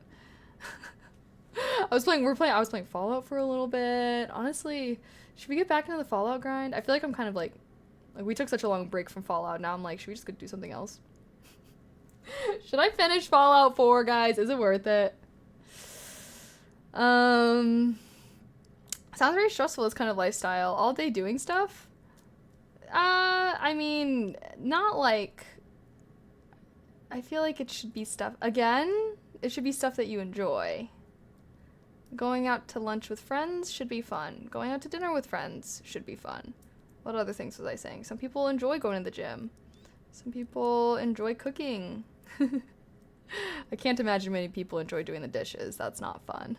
And I don't think the average person is just thrilled to go to work, so I can understand that also not being fun. But like I said, I feel like the most important part, or like a very important part of having a good routine, is doing things that you enjoy. So that way when you are busy doing stuff all day, you don't feel annoyed at the end of the day. You feel good because some of those things that you were busy with were hopefully things that you enjoyed. A full day doesn't have to mean a stressful day, in my opinion. Yeah, exactly. Like, I feel like you can have a full day with friends, going out to eat, going to a concert, going to a market, I don't know, like, and that can be, like, a very busy day, but fun. A busy fun. A fun busy. That's the thing, is, well, that's what I'm trying to build with my life right now, is I'm trying to have a busy but fun life. Because I feel like before, I felt like those were antonyms, almost. But then once you have a fun life, once you basically, I just got sick of being a fucking potato. I got sick of being a potato and making excuses on why I'm a potato. And I was like, bitch, I've had enough with this shit. Like, I want to be busy. I want to be busy doing things, but I want to be busy doing things I enjoy. Because, I don't know, I just feel like I wasn't doing a lot. And it wasn't making me feel good, too. Because because when you do, like, when you have oh my gosh, can I talk? At least after a busy day, I feel like you kind of have a sense of accomplishment. Like, wow, I did that shit, you know? But, like, after a lazy day, I just kind of feel like shit. So I try to avoid those. Even my lazy days now, it's like I usually at least still do some things, which I think is good. I feel like it's really about the foundation of your habits, you know? What's that saying? Where it's like, oh, you don't rise up to the quality of your strengths, but you like fall down to the flaws of your weaknesses or whatever. What's it called? I don't know. I can't recall. How's my vacation? My vacation was good. Thanks for asking. But who knows? Oh my gosh, maybe I'll be there. Yay. Maggie sounds like she'll go. Wait, she'll go if you go on a date with her. LOL, kidding. OMG, sandwich date? Sandwich? Actually, I'm just kidding. I don't know what San Diego is known for. Other San Diego foods I should know about. I have a busy editing a movie review today. Ooh, that sounds like fun. What kind of movie did you watch? Was it a good one? Oh, wait, shit.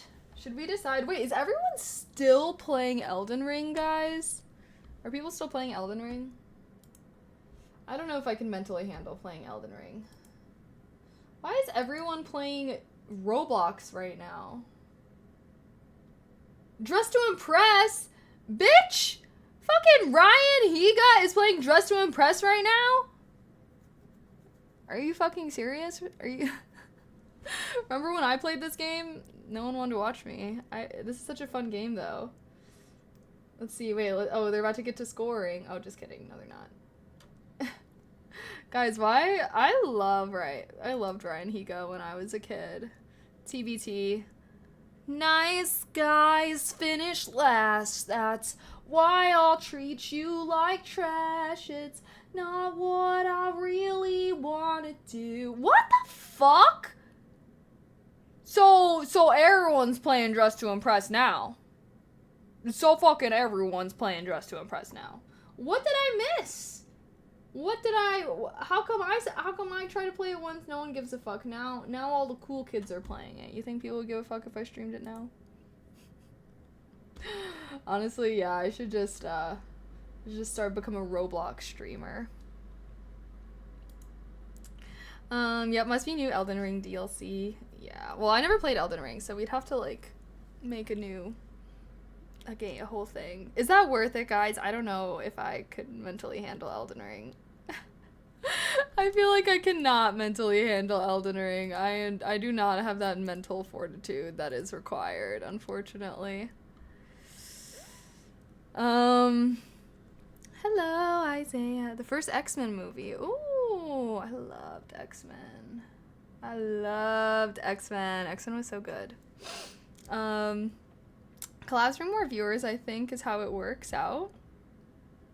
She's not having any collabs. Wait, what? Are you saying about Ryan? He normally has this many viewers. Honestly, yeah, I randomly found Ryan Higa on Twitch, and I just started following him because I remembered him from his YouTube days where he pulled up Brooke My B.O. I was like seeing multiple like streamers streaming Roblox right now, and they're all playing Dress to Impress. Oh well. Well. I'm kind of like, should I take a break from gaming while it's summertime and we can just do IRL streams? Like, y'all would rather have IRL streams this summer than gaming streams, right? Cause, yeah, I was kind of thinking like, I don't know. I was just, well, we'll see. His video on how to sing like your favorite pop star was the best. I don't know if I saw that. I just liked his songs. Nice guys finish last, that's why I'll treat you like trash. It's not what I really wanna do, but you only take bad guys, so I'll give it my best try to treat you the way you want me to.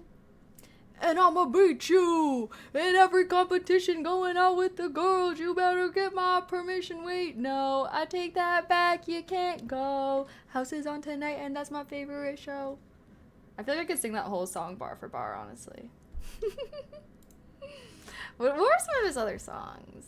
That was the only one. I would literally play that song like on repeat over and over and over and over and over again. What a throwback, for real.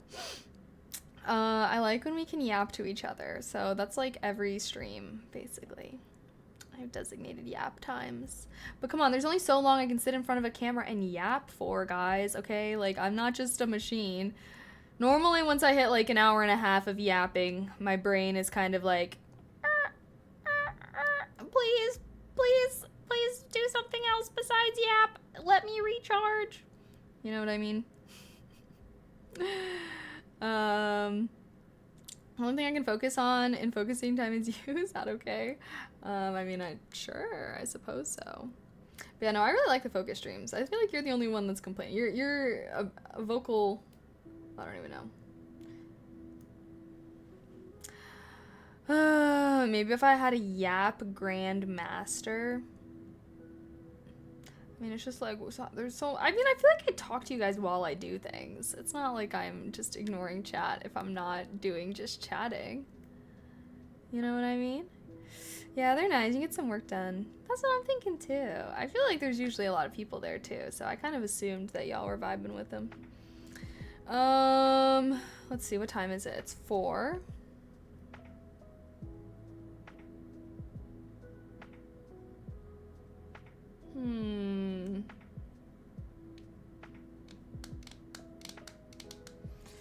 Oh. One more sub away from doing some yoga. We could end the stream with that. If we have time. I'm supposed to be leaving my apartment, or I'm supposed to be ending, well, yeah, we'll see.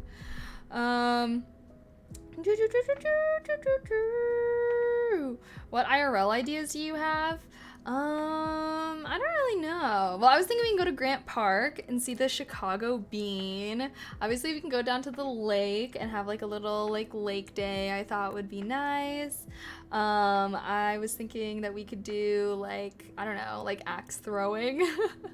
Like random stuff. We could just do regular streams, like go out to restaurants or something. I was like, maybe we can go to like Fogo de Chao with like the unlimited meats and just go crazy for a stream there. I feel like Chicago has a ton of like rooftop bars, so I thought it'd be really cool to find like a rooftop bar with like a really good view and maybe do a stream there. But honestly, yeah, I feel like you said 5. I said 5. I said 5 p.m. That's what I said. I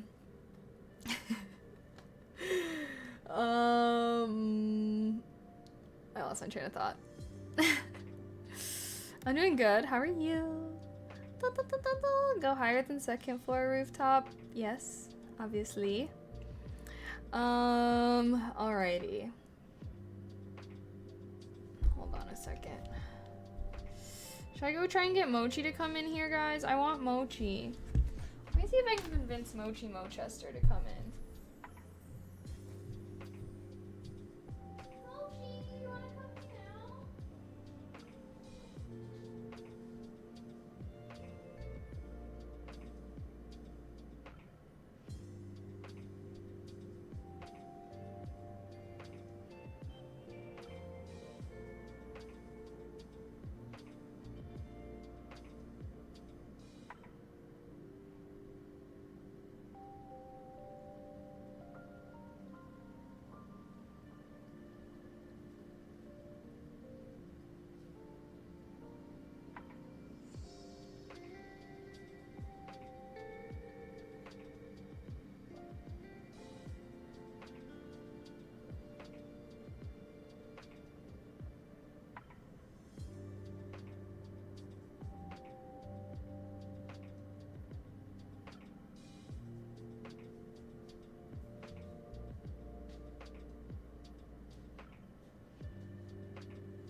Okay.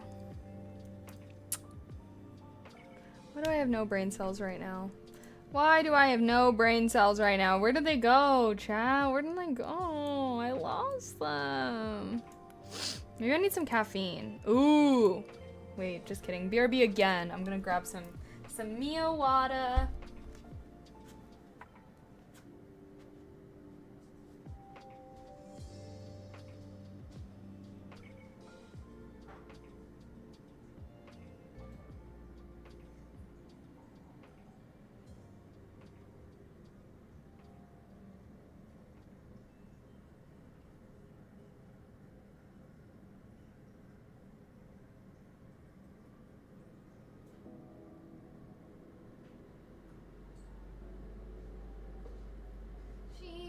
The world to me. I wanna tell her that she's beautiful and show her that she's loved. Da da da da da da da da da da. But that won't bring her heart because nice guys finish last. That's one's gonna be stuck in my head all day now. No!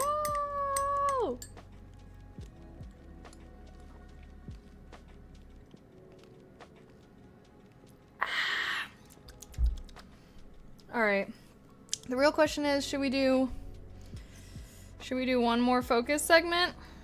One more focus segment unless someone wants to sub and let us hit this goal. You can sub for free with exclamation prime. We can either do one more focus segment or we could do yoga. Okay, sorry, 1 second though. Oh shit.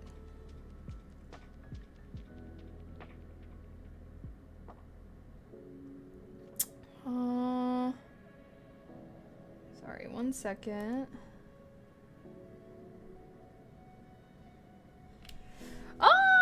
Nagafa, thank you so much for the tier 1 sub. Happy 3 months. Thank you, thank you, thank you. Yippee. Alrighty, we can do some yoga. Honestly, this is much, much needed after my very physically arduous week this past week. That's why I put yoga. At first I was like, oh, we could do Pilates, and I was like, I don't even think I'm in any shape to do that. Like, I think that I need to be doing some stretching. No, shush, shush. What the hell? Tomb Raider remastered? What the fuck? Sorry, an ad. An ad just wrecked me. But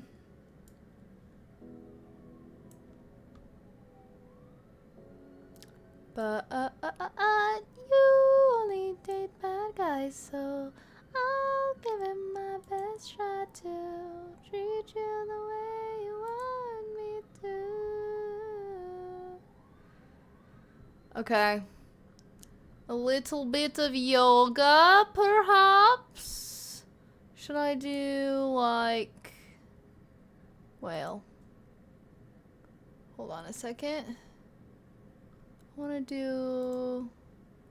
Sorry, I have it on my, like, big monitor up here. Let me just move it. Wait, I don't want... I'm trying to find, like... I only have 15-minute yoga ones saved, but I'm like... Where's a 20-minute one? I feel like I need a good freaking stretch. You know?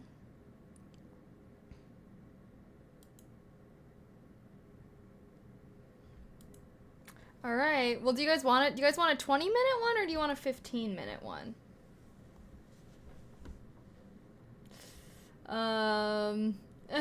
I'm guessing because you barely survived, wasn't that good? The tenting? No, the freaking 110-degree heat with no AC for days.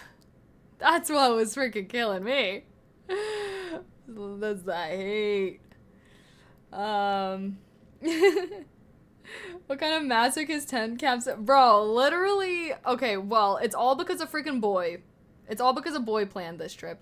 Guys, I think I have to. I'm so done going on trips where a man is the male planner, because they are always a million bazillion times worse. Like, for, like, well, I don't know. I guess he just wasn't thinking about the weather when he was like, I don't know. I feel like the weather is a pretty big part of your camping experience. But yeah. And luckily some of the girls like stepped up to help with food, or else we would have been fucking starving too. Um, but he tried his best, and honestly, the trip still worked out pretty well. So, honestly, yeah. Luckily, there was a river. I feel like if there was no river by our campsite, like, we would have literally passed out. Guys, thank you so much for the sub with Prime. I appreciate that. Happy 2 months. Thank you. Mwah. Heart. Logan, thank you as well. Thank you. The guys want to see the girls in skin revealing clothes. LOL. Well, the guy planning it was coming. It is a boyfriend who was coming with his girlfriend, who he gets to see butt ass naked. So crazy talk. When to plan trips, right? I just am like, well, to be fair, I think it was like his first time planning a trip like that, because he was planning it for his girlfriend, which is my friend Cammie, and for her birthday and everything. It was like supposed to be like his gift to her, but I guess he had like never really planned a trip before, and I'm like, damn, like that's probably why he wasn't like, that's why he wasn't like thinking of these things, because he wasn't used to it, you know. So can't blame him that much. I used to go camping all the time and can definitely confirm I never consider weather. What the hell? I feel like weather is like a huge part of what I'm considering. Yosemite is a great spot. That's actually not where I did the tent camping, which probably for the best, because literally the day that we left Yosemite, I'm pretty sure there was like a huge fire that got started in Yosemite. And yeah. So at least we weren't there for that.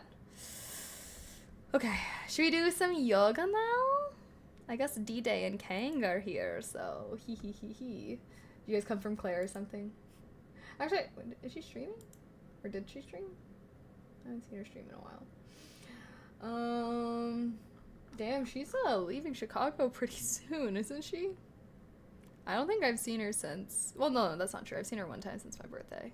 Just once, though. Whenever the weather's like that, it's not a festival or a big camping trip, I just bail. Well, I'm glad that I did not bail, because even though it was hot and sweaty, it was still fun. And I feel like I don't normally like swimming in natural bodies of water, like lakes or rivers, because they're usually frickin' freezing, especially in California, where they're usually from like the tops of mountains. So yeah, I very rarely swim in like natural bodies of water because it's just so cold. I don't like being cold. But since it was so unbelievably hot out, I actually did go swimming like all day in the river. So I feel like if it wasn't as hot as it was, I feel like I might not have actually had as much fun, because I wouldn't have made myself get in the river and everything. And 10 can there next. Honestly, it was mostly the dirt that bothered me. I think the dirt bothered me more than the heat, because the campsite that we had was like very dry. It was like dirts and rocks. It was like, I don't know, like desert vibes with a river. I don't even know. But yeah, I think it was mostly just like how dirty and sandy everything got. That was what really I thought was the worst. I'm like, I like campsites that are more lush. And sure, maybe things are muddier, but I feel like things have less mud. Like, I don't know, it's not like everything is covered in a layer of dirt. Yeah, that's the thing always as a kid living there when it's 100 degrees outside. Ice cold river is fun. That's what I'm saying. Like, I think if it was like any colder, like literally the river would have been way too cold for me and I would not have liked it. But I was able to be like fully swimming in the river with like fish and ducks. It was actually really cute. I did not have a waterbed, no. And I don't think you can sleep on I don't think you could have slept on the river. The current would have taken you away. You'd wake up in a whole ass new place. You might want to try glamping. I think I just would prefer to have like an RV. Like, I feel like I just would rather rent an RV. Like, that would be so much more worth it to me. Or buy. I was actually looking at some like sleeper camper things. Camper vans. You know, like when people take like vans and then they like turn them into like RVs. I was like, that would be kind of fun. I feel like that would be kind of cool, honestly. Like, that'd be kind of nice. Kind of like that thought. No packing, no unpacking, you just pull up. Just tie your inner tube to a tree. That does not sound like an enjoyable experience at all. Well, maybe if it was like a chill river, but I don't feel like the river was like chill enough for that. It's like for like a slow, lazy river. And the river wasn't like I don't know, there was like rocks, and there definitely like, I don't know, the current was strong at certain places. Yeah, it was Kern. It was the Kern River. I don't know where exactly along the river we were, but that I do believe that was the river. If I go camping, being always uncomfortable is almost a requirement. Going from RV to mosquitoes and 100 degrees would be harder. Yeah. Yeah. Yeah, yeah, yeah. I see the base. See the base? You mean here? Okay. Should we do our little pull up, drink, headshot, drink, sit down, drink, stand up, drink. Whoa.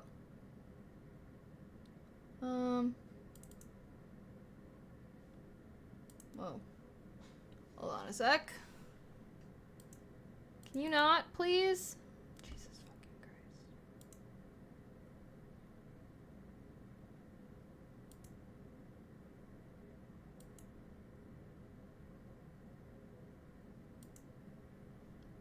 There we go. Kind of. Ish. Where's like the... Oh, here's the text. Go away. Display.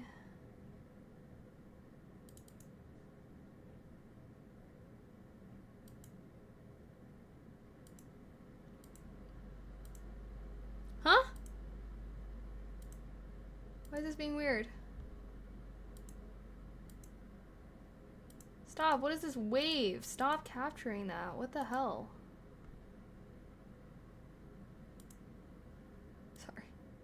Sorry, I'm fighting a little. I'm fighting. Okay.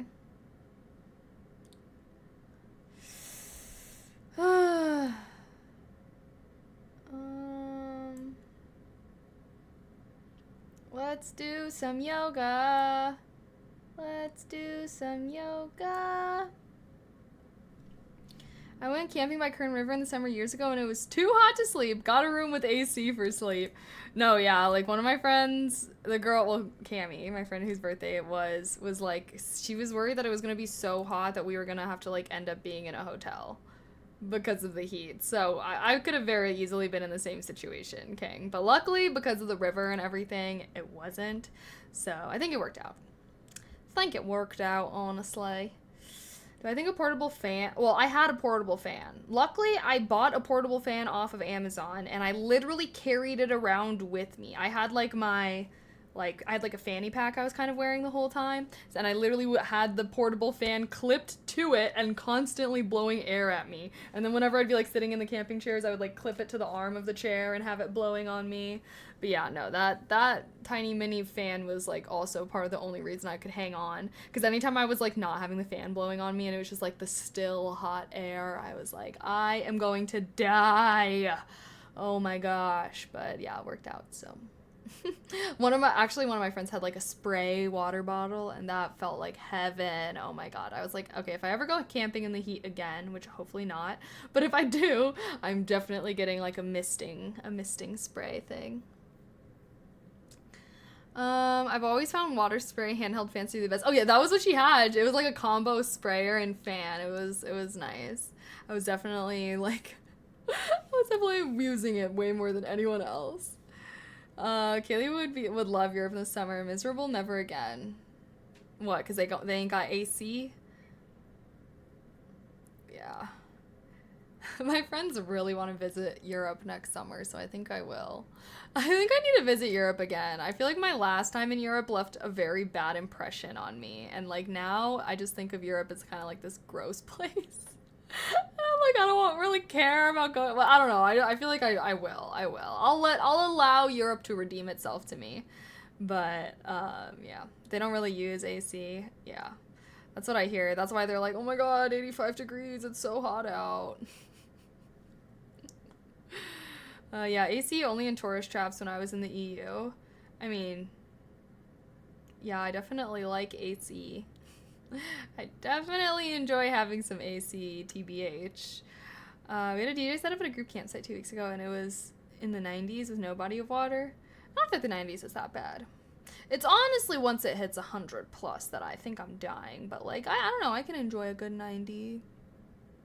Well, I guess it depends on what kind of 90. 90 degrees in Florida is very, very, very different than 90 degrees in LA. I don't think I could survive the 90 degrees in Florida. See, me personally, I feel like I am more used to dry heat, but like humid heat absolutely kills me. Like I'm like I can't even breathe, bro. Like, have you ever been somewhere that's like so hot and humid? It's like the air feels like syrup. It's like I literally feel like I cannot breathe right now. So yeah, humidity is the real killer. That's why the only reason why I could survive the tent camping, honestly, is probably because it was so dry and dusty there, because it cooled down a lot at night. There were certain nights where I was freezing cold. It would be like freaking 110 during the day and then like 60 at night. Isn't that crazy? But it made it good for sleeping, I will say. I got freezing cold and sprayed. Oh. Humid feels hotter because the sweat doesn't evaporate as easily. Yeah. No, it's definitely the water in the air is making it feel fucking miserable. Ditto. It's basically like sauna versus oven. I prefer oven heat. No, me too. I actually like cannot do saunas, I feel like, because like, I don't know. Well, some saunas are pretty dry heat. I feel like it depends. But, like, steam saunas, oh my god. One time I tried to go into a steam sauna, and I literally had to immediately walk out because I couldn't breathe. I'm like, how are people even breathing this in? Like, there is not enough air in this fucking room. It's all steam. Podcasts on your clothes. Yeah, no. Humidity makes the heat a million times worse. So, like I said, I have a pretty high heat tolerance, but that's with desert heat. Humidity heat, I do not have a high heat tolerance for at all, for sure. Yeah, desert has no insulation, which is why so little vegetation grows either. Yeah, no, exactly. And since there's no vegetation, that's why it gets so cold at night, because there's nothing to hold on to the heat of the day.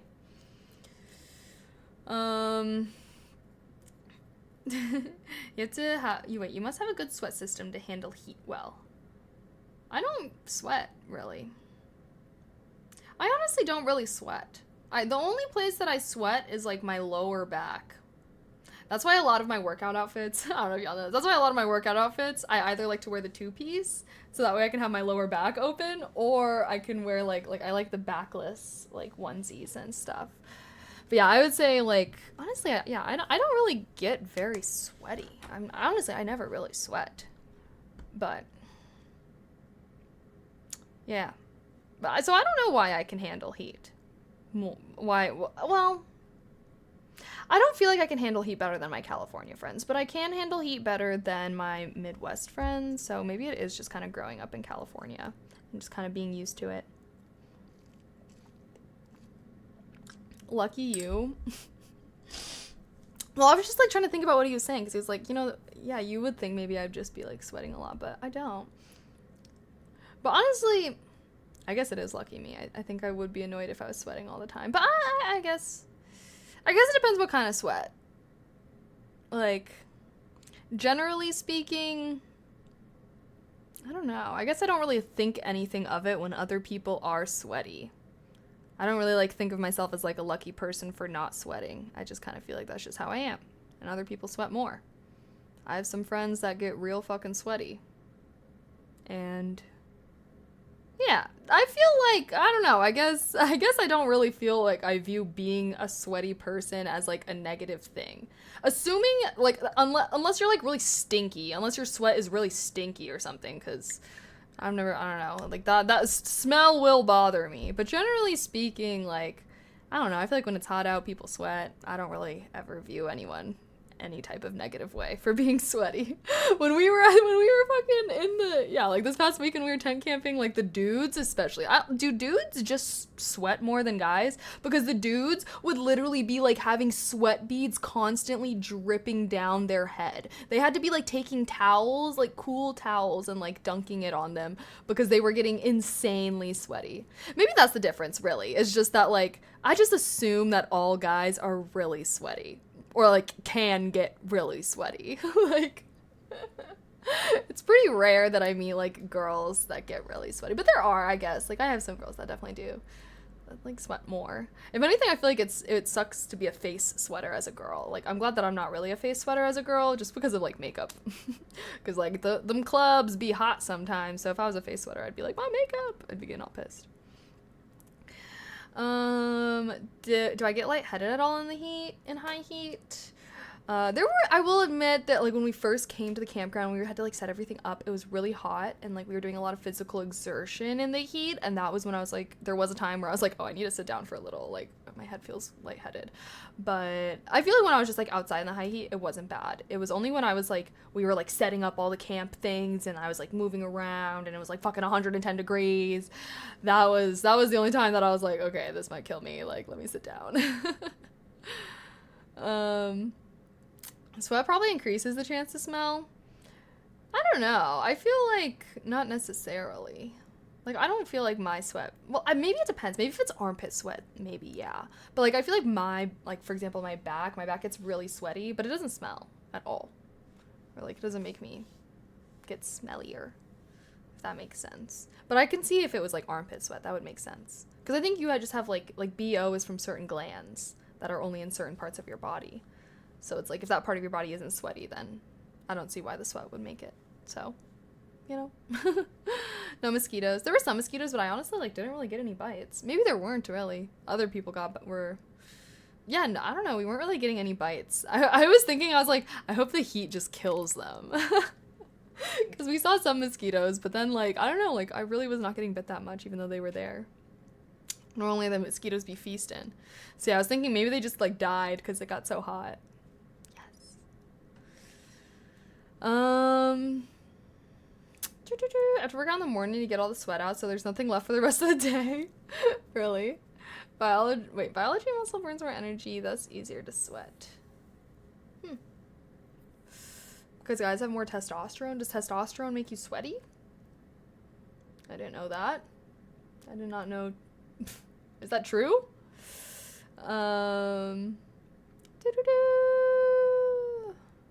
Maybe she lucky. Yeah, I didn't really get bit. And honestly, I didn't really feel like there were a lot of mosquitoes.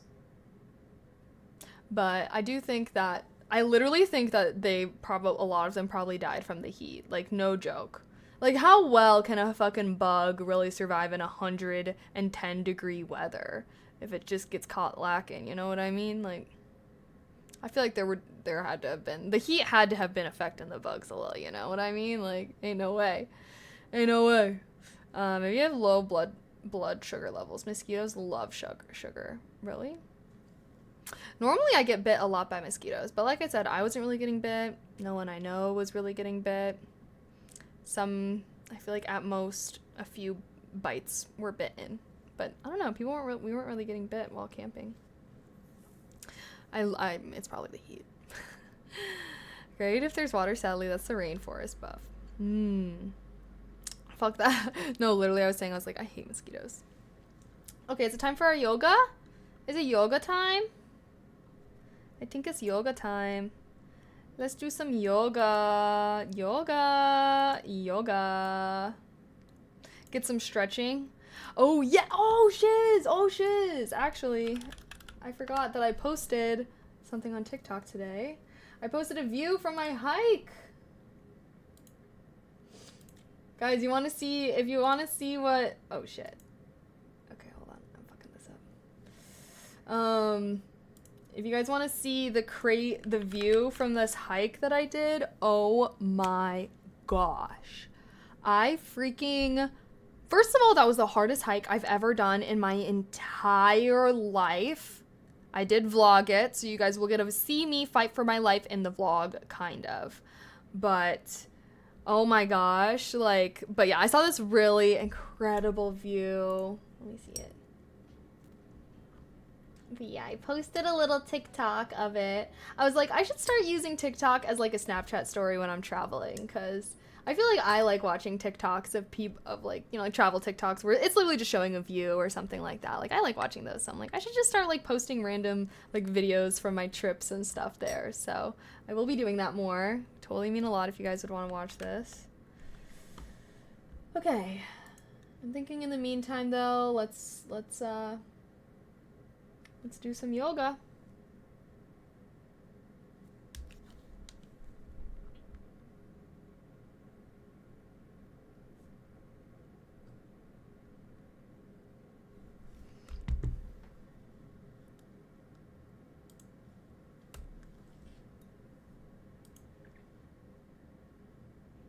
Wait.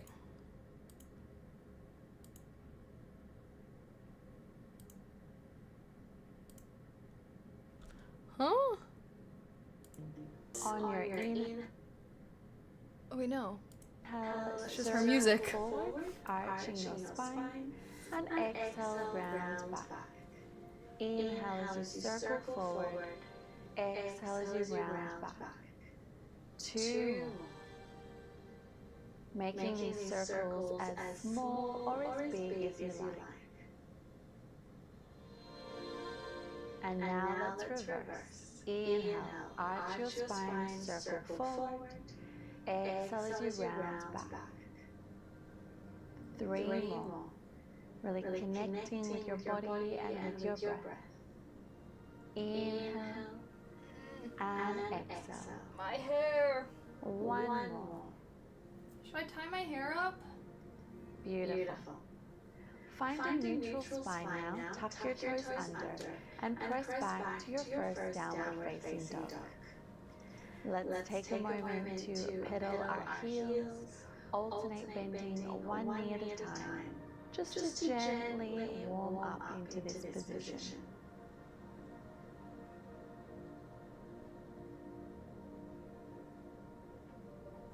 Then carefully lower both heels down towards the floor. Press your hands away from you and really lengthen through your spine. Take one deep breath in and deep breath out. Then on your next inhale, ripple forward to plank. Lower your knees to the floor and exhale, lower your chest down to the mat. Inhale, roll your shoulders back, lift up into cobra or open through your heart. Then exhale, release back down. 1 more. Inhale, cobra. Roll your shoulders back, open through your chest. Exhale, release. Then inhale, press yourself up. And exhale, press back to downward facing dog. Beautiful. Let's take our full vinyasa now. So inhale, ripple forward to plank.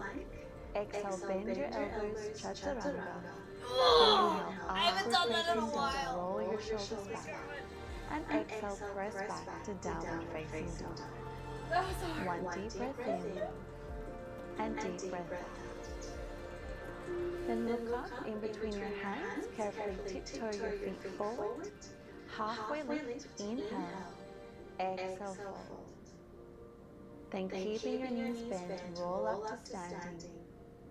Inhale, sweep your arms up to the sky, and exhale, lower your hands to prayer in front of your heart. On your next inhale, reach your arms up to the sky.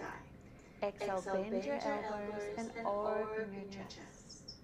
Inhale, reach your arms up, and exhale, dive forward. Inhale, halfway lift, then exhale, step your right foot back and lower your back knee. Inhale, low lunge, reach your arms up. Wait, what? Exhale, hands to the floor and step back to downward facing dog. Stay here. Hold on, for 1 girlfriend. Hold on.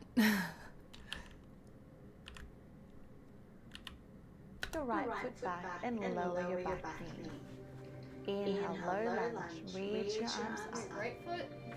Exhale, hands to the floor and step back to downward facing dog. Stay here for 1 breath. Inhale through your nose and exhale through your nose.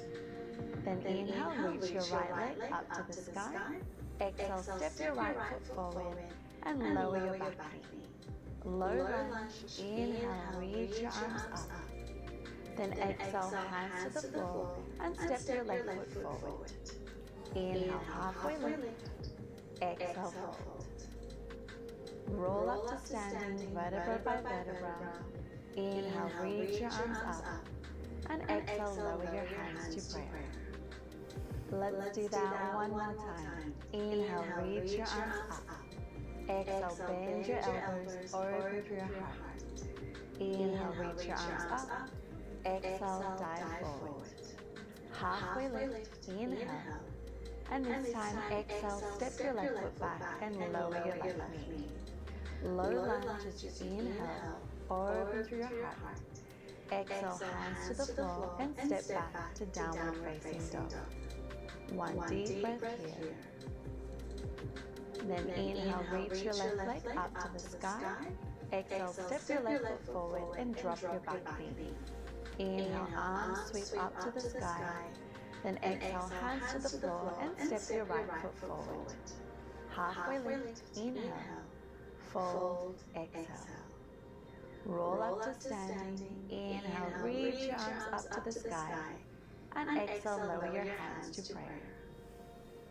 Let's add on to this flow now. So inhale, reach your arms up. Exhale, bend your elbows, open your heart. Inhale, arms reach up. And exhale, dive forward. Halfway lift, inhale. Then exhale, step your right foot back and drop your right knee. Inhale, low lunge, reach your arms up. Then exhale, bring your hands to prayer and twist over to your left, hooking your right elbow onto your left thigh. Really press your palms together as you broaden through your collarbones, really twisting through your waistline. One more deep breath in and deep breath out. Then inhale, return through center, reach your arms up. Exhale, hands come to the floor and shift your hips back. Straighten your left leg, flex your foot. Inhale, exhale, fold. Feeling a beautiful stretch for the back of our left leg.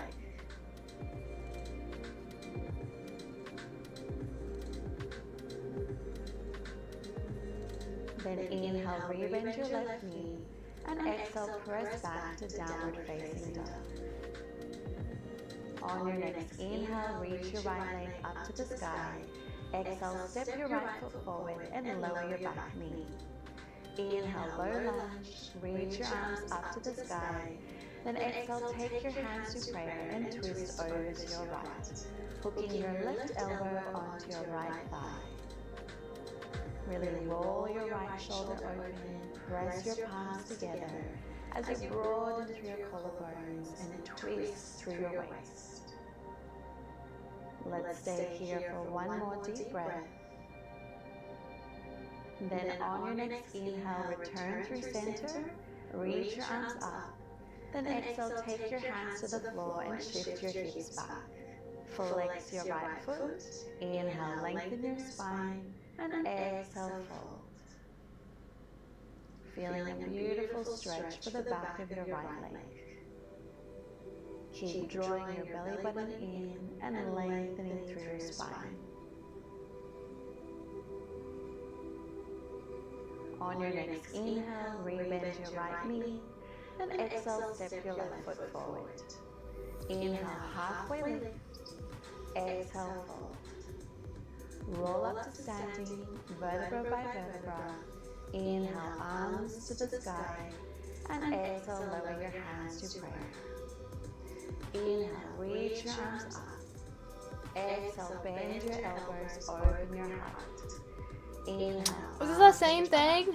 Then exhale, dive forward. Halfway lift. Oh wait, no. Just kidding. No, we're gonna be switching it up. Foot back and keep your knee lifted. Inhale, high lunge, lift your chest, reach your arms. She is going fast. And exhale, bend into your right knee. Take your hands to your heart. Inhale, hinge forward. Then exhale, twist over to your right, hooking your left elbow onto your right thigh. Really draw your inner thighs together, finding a lift through your pelvic floor muscles as you hold in this twist. Either stay here or place your left hand onto the floor and reach your right arm up to the sky if you want a deeper twist. If you want even deeper of a twist, hook your right arm around your back and see if you can clasp onto your hands, coming into your full bind. Wait, Do what? whichever option feels best for you today, just focusing on your breath. I can't do it. If you're in your bind, return your hands to prayer. Then inhale, return through center, reach your arms up, and exhale, open into warrior two. Really reaching your arms, gazing over your fingertips. On your next inhale, reverse triangle, straighten your right leg, reach your right arm up to the sky. Then exhale, reach forward and lower into triangle pose, extending your left arm up to the sky. Really pressing down through all four corners of your feet. I feel like I should change my camera. And lifting up through the underside of your waist. On your next inhale, reach your left arm by your ear, circle your hand to the floor, and move into your side lunge on your left leg. Bring your hands to prayer, roll your shoulders back, and open through your heart. Hold on, I missed that. This is such a beautiful stretch for our hips and for our legs. Hold on a second. What? How did you get there? Literally, what? How did you get there? On your next inhale, reach your left arm by your ear, circle your hand to the floor, and move into your side lunge on your left leg. Bring your hands to prayer, roll your shoulders back, and open through your heart. This is such a beautiful stretch for our hips and for our legs. She's flat-footed. Then return your hands to the floor, rebend your right knee and lift up into your warrior two. How is she doing that? Inhale, reverse warrior. Then exhale, She's bring strong. your hands to the floor and step back into your chaturanga. Keeping your right leg lifted if that feels good for you. Inhale, upward facing dog, roll your shoulders back. Exhale, downward facing dog. Well done. Let's take that to the other side. So inhale, reach your left leg up to the sky. Exhale, step your left foot forward and keep your back knee lifted. Inhale, arms sweep up to the sky, high lunge. Exhale, melt into your left knee. Really lengthen through the side of your waist and draw your belly button in. Then take your hands to prayer. Inhale, hinge forward, and exhale, twist over to the left, hooking your right elbow onto your left thigh. Really peel your chest open up to the sky as you press your hands together and broaden through your collarbones. Either stay here or take your right hand to the mat, extend your left arm up to the sky. And if you want even deeper, see if you can wrap your left arm around your back and your right arm behind your leg, finding your full bind. I don't think yoga is supposed to be this stressful. You've never done a class before then. And keep your focus on this present moment. If you're in your full bind, return your hands to prayer. Then on your inhale, return through center, reach your arms up to the sky, and exhale, open into warrior two, looking over your fingertips as you bend deep into your left knee. Reverse triangle, inhale, straighten your left leg, reach your left arm back, then exhale, lean forward and lower into your triangle pose. Reaching your right arm up to the sky, maybe taking your gaze up to your fingertips if that feels good for you.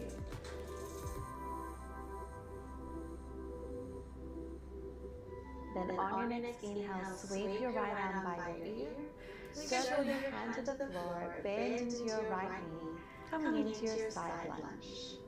Bring your hands to prayer, roll your shoulders back, and open through your heart. I think that's the side I did before.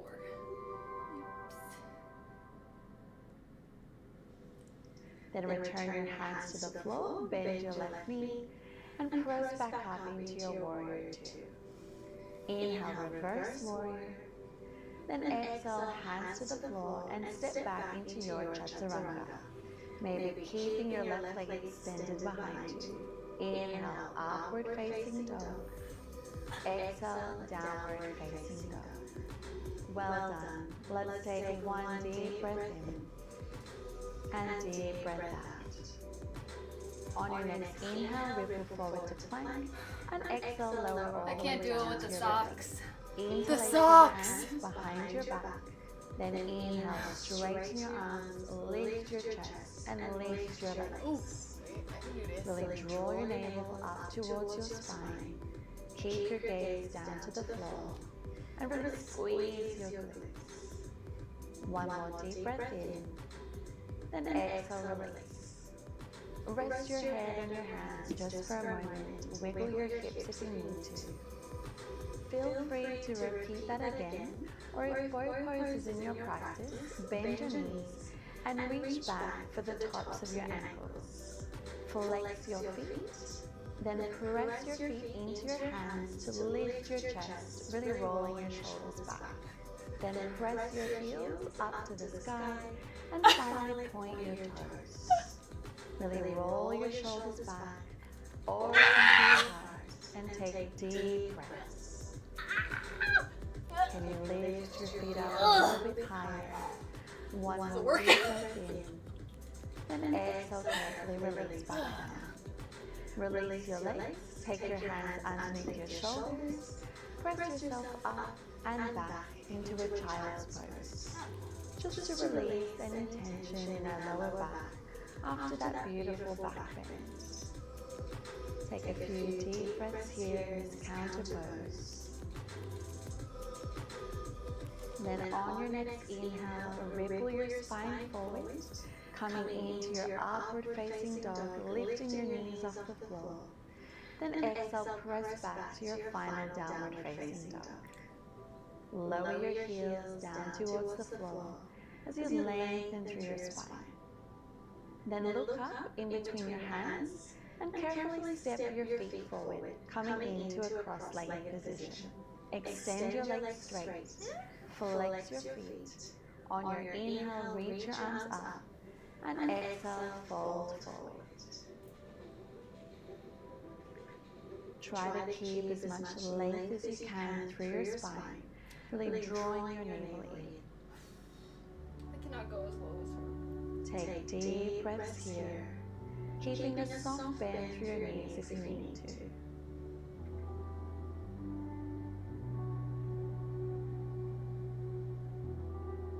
On your next inhale, lift your chest, and exhale, release. Let's carefully lower down onto our back now and hug our knees into our chest. Do any little movements here that feels good for you. Then cross your right knee over your left, open your arms to cactus, drop your legs to the left, and look over your right shoulder. Feeling a beautiful twist through your spine.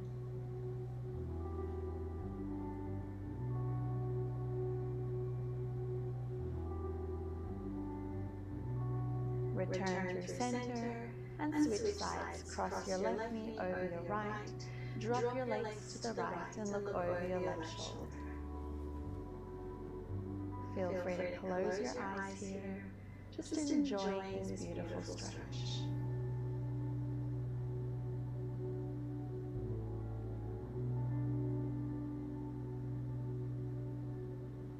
Carefully return through center. And let's now finish our class today with a moment of stillness. Open your knees, keep the soles of your feet together, and place one hand on your heart and one hand on your belly. Close your eyes and just observe all the beautiful benefits of your practice today on your body and on your mind. Take this time to thank yourself for showing up on your mat today and doing something to help you feel good.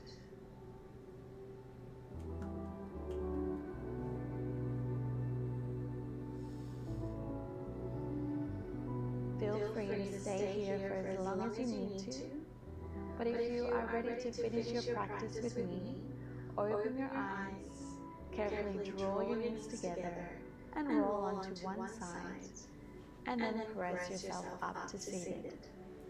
Find a comfortable cross-legged position on your mat, sitting up tall, And let's finish class like always with one last big inhale, reach your arms up, and exhale, lower your hands to your heart.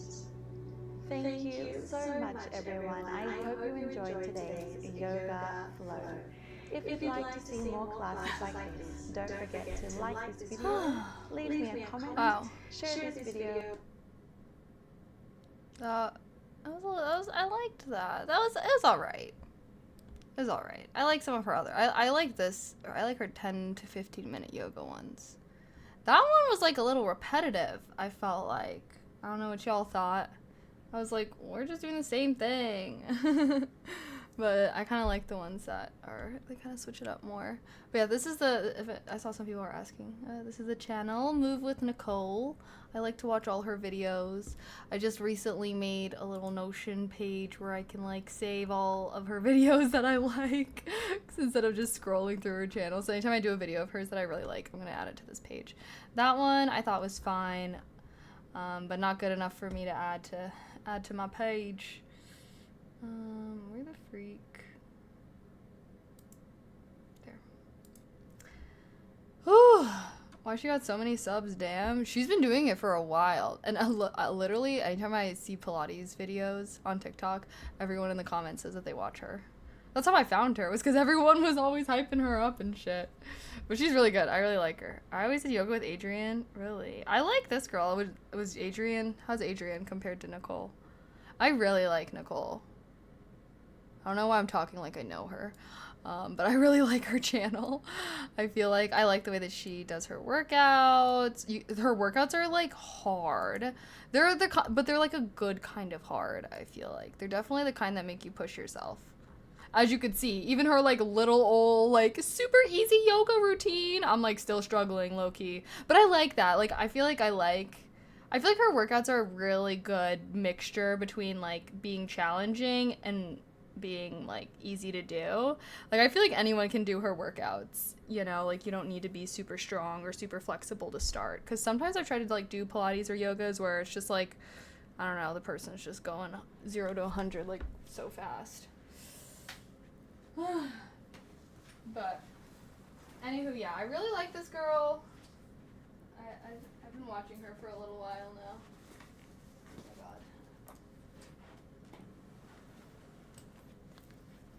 Oof. Another channel for Kaylee to make? No, my next potential channel will be like a book review channel.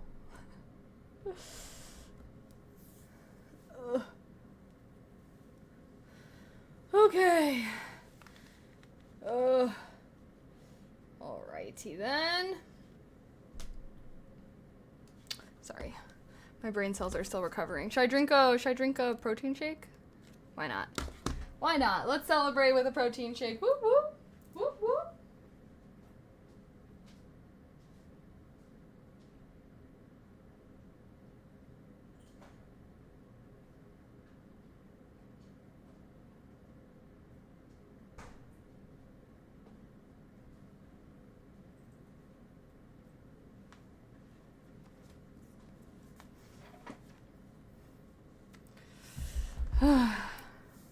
Must be a tasty protein shake. I don't like the taste of them. Me neither, or I normally don't, but I do really like these. This is what I drink. This is their Protein Premier Strawberries and Cream, which I think is very good. Very good, I like it. I like it. Okay. Whew, can they make a yoga YouTube channel I'll watch? I'm not good enough at yoga for that. Like, I feel like all the actually popular yoga influencers are like genuinely certified instructors. Like they got their yoga hours, you know? But I was thinking about doing like, you know, workout streams kind of. Well, how would you guys feel about this? Oh, wait a minute. Hold on. I kind of saw this, but someone gave bits. Kakashi, thank you for the 1,050 bits. I appreciate that. Sorry, I was working out, so I didn't really see it. But thank you. Oh my gosh, I never get bits. I appreciate that so much. Thank you. OMG. Those are pretty good. Got at Costco with my pants. Oh, really? Yeah, no, I feel like I usually just buy them off of Amazon, honestly. That's why I like them. I just like them because they're, like, actually smooth. I feel like a lot of protein shakes are really chalky or powdery. This one is not. It's nice and thin, very smooth. The flavors are great, and it's 30 grams of protein, so. They can definitely be a little pricey, but I don't really drink them every day, so. I'm trying to get back in my workout grind, though, guys. I have not been on my workout grind at all. Well, I guess this past week I was, like, hiking and stuff like that, but before that I was, like, not on my workout grind, so I'm trying to get back on it, especially with summer and everything like that, you know?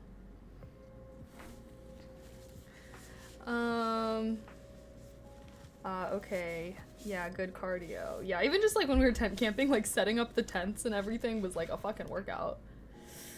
But, yeah. You were still active? I was still active. But I don't know. I just have not been. Working out is just so difficult for me. I don't know why. It's just very difficult for me to enjoy. Which is why I'm thinking, like, maybe we do them on streams. How would you guys feel about me doing morning streams? That is very different from my original stream time, which was normally nighttime. But I was kind of thinking, I'm like, what if I just, like, go live in the morning?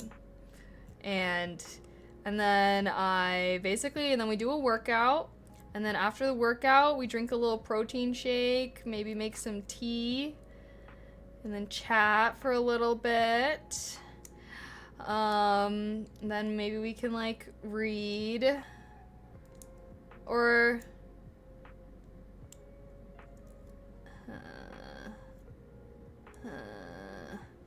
might pick up some EU viewers, yeah.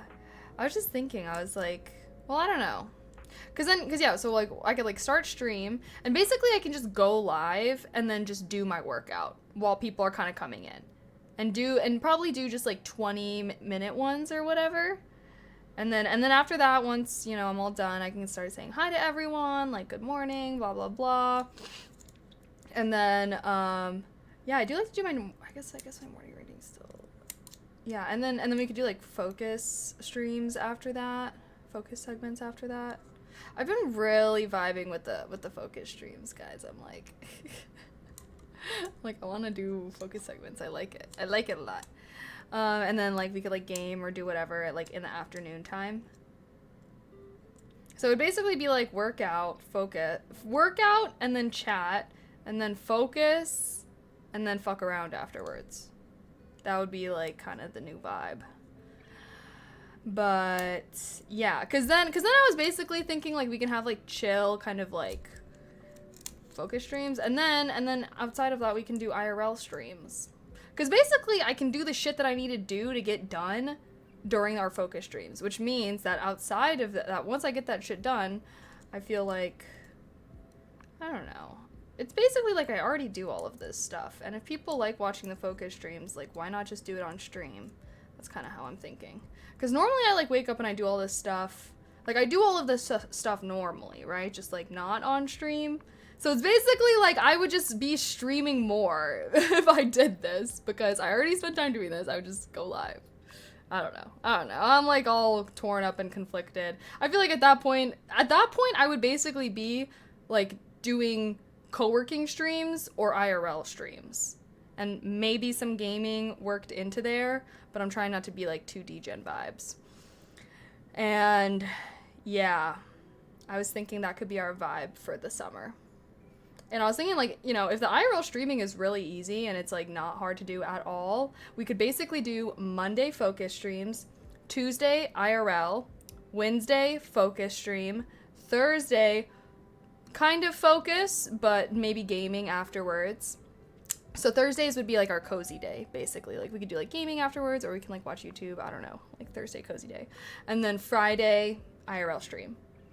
So we could potentially do, like, IRL streams on, like, Tuesdays and Fridays, and then focus on Monday, Wednesday, and then a little bit on Thursdays, just to do what I need to do, and then, like, kind of hang out and chill on Thursdays. That's my tentative new schedule I'm kind of thinking up. So basically me doing that should first of all, lead me to stream pretty frequent. Like, you know, I feel like I'll be streaming a lot more often doing all of that stuff. And I don't know, we're really going to see. I don't want to like integrate IRL streaming into a consistent schedule until we at least do it a few times though, just because I don't know if it's like a huge ordeal or whatever, maybe it's better to just do it once a week. But I feel like while it's summertime, I would definitely be down to doing like IRL streams all the time, and especially if my friends are down to do IRL streams with me, I feel like we could literally do like workout focus in kind of the morning and then like go off and do an IRL stream for like the second half of the day, you know. But I don't know, I'm like, I can never really tell with my I'm like, I don't know if they like care about, like, I don't know, some people are weird with that, some people are not. I feel like most people, like, they're not even gonna say something even if they are weird about it.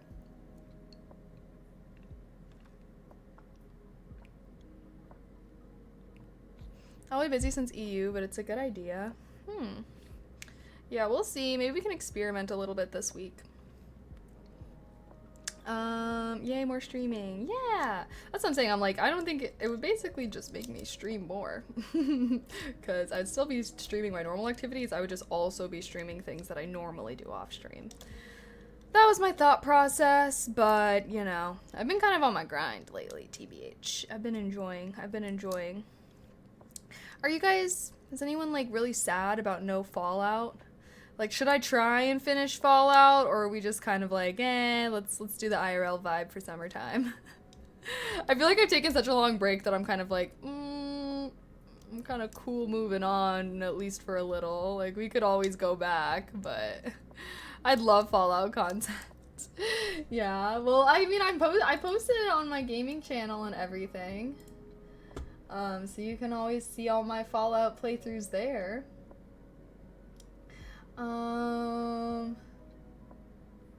Yeah, we'll do some investigating. Okay. Well, honestly, I missed your play so far. Nice. Oh yeah, wait, yeah, you should check out my gaming channel then, because okay, well, you'll have to click the right link. Check out my gaming channel, because yeah, I like upload all my playthroughs and you can just like have some of my Fallout videos running. But yeah, I'm trying to like get this off the ground, so anyone that enjoys watching gaming content, please watch my gaming channel.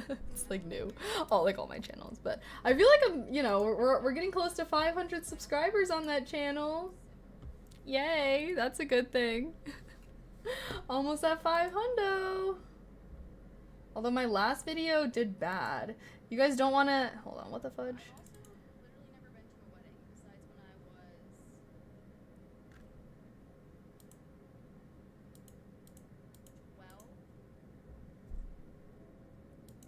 What the actual hell? I don't really look good in like purple. I'm not gonna wear red. I'm not gonna wear like red or dark blue. You guys don't want to watch me simp over Asterion? Come on, guys. Who wants to watch me simp over Asterion? You gotta go. If you want to watch me be down bad over a fictional vampire, you should watch that video. I mean, it's doing so bad. I was like, but I thought it was really good. I like edited out some of the parts where I wasn't even saying anything, so that way it would be a nice, engaging 25-minute video as compared to my multi-hour freaking playthroughs. I can't really tell. I'm still experimenting in the gaming sphere a little bit, so you know, if you're subscribed to me on my gaming channel, just know, okay, I'm experimenting a little to see what. See, here's the thing is like, okay, because we have, you know, Gale, okay, first romance scene with Gale, over 1,000 views. That's huge for my gaming channel, okay? So I was like, oh, like maybe people really like the kind of like ripped out cut scenes, like especially with the romance or what, I don't know. Anywho, so then I was like, okay, bada bing bada boom, Asterion, here's me simping. Anyways, then it was doing terribly. So I was like, maybe YouTube didn't like the word sexy. Like, you know, maybe that flagged it, made it sus. So then, oh god. So then I changed the title. I reposted it and changed the title to hot. I was like, come on. I was like, come on, YouTube.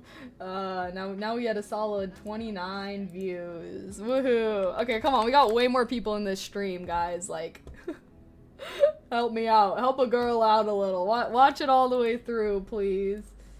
Whoa, what the heck is going on? Did that Claire open another tab? Sorry. Why didn't you use Baldur's Gate thumbnail for that one? I have no idea who Asterion is, so I didn't know that was Baldur's Gate 3. Oh, well, I mean, I have it in the title. But because it's a highlight.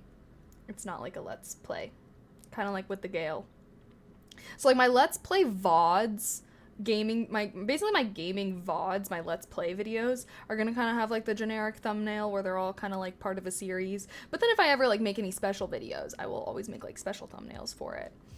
So that's why I made, like, a highlight moment. So basically, if I ever feel like there's, like, a really good moment in any of my playthroughs, I can, like, rip it out and just upload it as its own kind of thing. Ideally, I would get, like, edited videos up on that channel as well. But yeah, I mean, I'm not making any money from that YouTube channel, so I feel like once channels start bringing me some income, that's when I will feel more motivated to put all that extra work in. For now, though, I'm like, I know that there's channels that do well with people just uploading their gameplay, so I'm just trying to see how it goes. Oh, can't see the full title, so I didn't. Oh. Well, yeet, I swear it's from. Grinding on YouTube is honestly fun. Is gaming RPM around $2? I am not partnered. Like, that channel is new. This channel that I have is new. I don't even have. I am not partnered on it. Like, I have less than 500 subscribers. So yeah, I don't make any money from my gaming channel. But I'm getting there. Let's see. We're getting there. Let's see what's there. Wait, guys. I'm actually so close to getting partnered. OMG. Wait, it would actually totally mean the world to me if, 30 of y'all wanted to throw me a subscription and then maybe pound out some watch hours tonight. But oh my gosh, wait, I'm actually so close. I wonder if I can hit it, like, hopefully I'll hit it this month. Just be consistent. I've hit 5k subs in a month and around 4 million views. Well, I've been having my channel up for more than a month, so I'm not hitting that. Anyways, yeah, I mean, it's fine. I know it's about being consistent. Sorry. Didn't mean to say it like that. I have one successful YouTube channel. I'm just hoping that I can potentially have one more that follows in its footsteps. But yeah, no, YouTube is 1000% about consistency. I definitely think that it's easier to grow in certain ones than others, though. So we'll see. The more the better, facts. That's what I'm thinking. I'm like, you also have 5 channels harder than all. Yeah, no, I'm not expecting them to grow equally. I am just, I don't know. I'm just on it. I don't know. Should I just be letting these channels grow organically as well instead of like asking you guys to watch videos? I'm like, maybe I should just post them and then forget about them and like not try and like promote them at all. We'll see. Maybe I will. I think I will for my gaming channel and then only really like promote like new videos that I make on that channel. I feel bad. I know I've been shoving my YouTube channels down your guys' throats a little bit these past few weeks.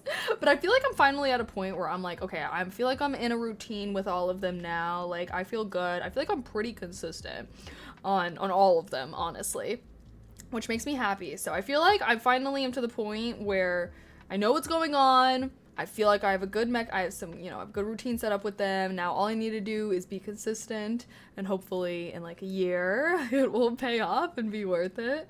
All you need is that one video that kind of blows up, And then yeah, so I'm feeling good about that, which is why I feel like I have more mental bandwidth now to kind of focus on some other things this summer. Well, I think the IRL streaming will be a good new focus. I don't know. I know someone making 80k a week from 20 channels, faceless all.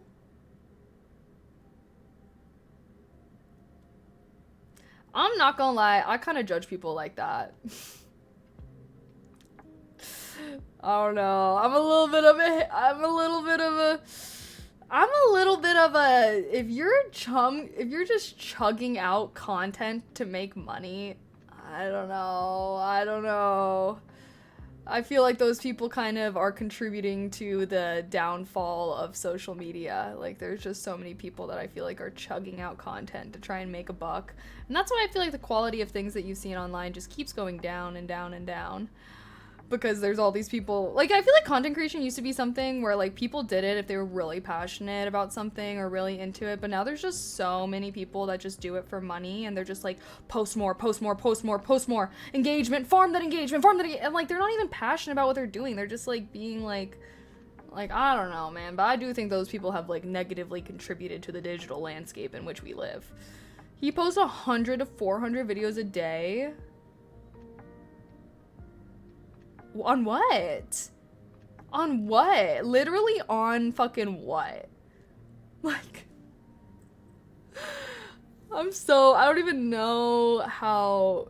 He's gotta be like freaking AI generating some content or some shit to even be doing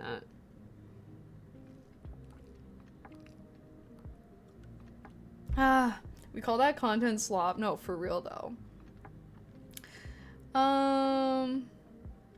That's what Twitch is for a lot of people, so no worries shouting stuff out. Okay, thank you, that makes me feel good. I feel like I'm always like, every day it's like a new video, but I appreciate you guys being patient with me while I try to get my YouTube journey off the ground. I will say, I have been really enjoying experimenting with my different YouTube channels, and even though it just seems ridiculous that I have so many, I feel like I don't know, I'm enjoying it. I've been consistent on my Twitch VOD channel for long enough now that I feel like my videos are doing pretty well. I made $17 in the past 28 days, yippee. And that's just from uploading my VODs. So I'm thinking if this VOD channel can like do something, you know what I mean, then why can't my channels where I'm making actually, you know, targeted niche content? I just gotta be consistent, persevere, all that jazz.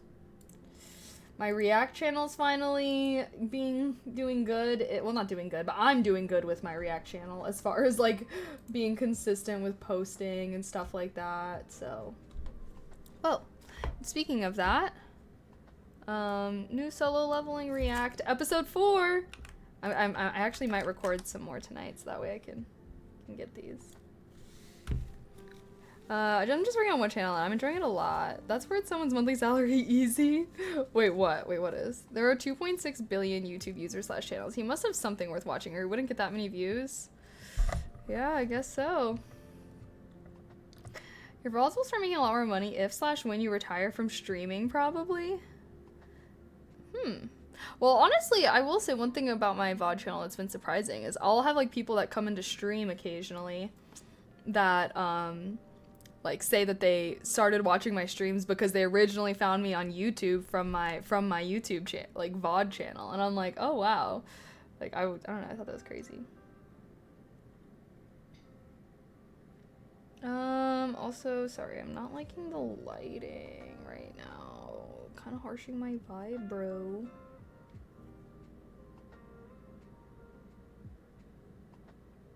Ooh, okay, I like this. I feel like I don't know.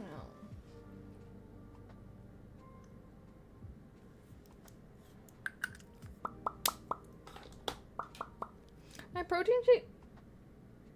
What is going on with this thing? Why is it exploding? Okay, YouTube is weird. One video can really set you up. I was pulling 10k to 12k views daily. Now I'm doing 250. Wait, what the heck? Sorry, I don't know. Did you tell me what you were making? Oh, you said on Trump news. Oh. Interesting. Or wait, like, okay. Do I do YouTube shorts? No. Do people watch? Guys, I'm trying, bro. I'm fucking trying with the short form content, okay? If you want to watch short form content, you just better go follow my TikTok. Straight up. Straight up. Hey, everyone go watch my TikTok. I'll wait for you guys.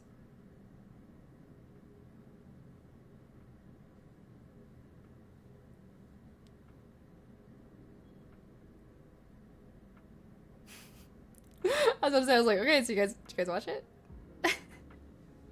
Everyone watch it?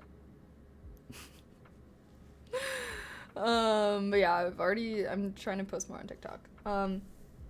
But I actually did post some YouTube shorts on my gaming channel. You can check those out. I don't use TikTok, stare. SMH. SMH. Okay. Oh shit, it's 5:13? I gotta go. I gots to go. I totally forgot I had a thing at 5:30 I wanted to go to. Oh my god, am I even gonna make it? Well, I don't know if it's a big deal if I'm late. Hopefully not.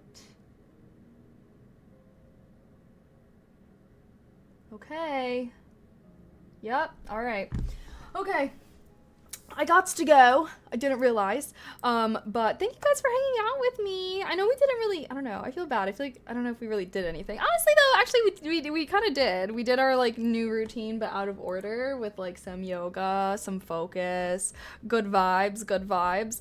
But yeah, let's see. Okay, well, first of all, thanks for coming back and welcoming me back with my first stream since I've come home. I am planning on streaming tomorrow, and tomorrow will be a focus stream. I'll be doing my software development course per usual as on Wednesdays. Thursday, maybe we can do some gaming. Maybe we can continue Fallout, or I don't know. Potentially Fallout, potentially YouTube. We'll see what the vibes are, and yeah, sound good?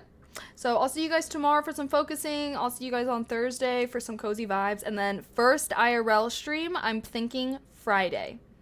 I just signed up for all the fucking subscriptions and shit that I need for my IRL backpack today. That's what I did during the focus session.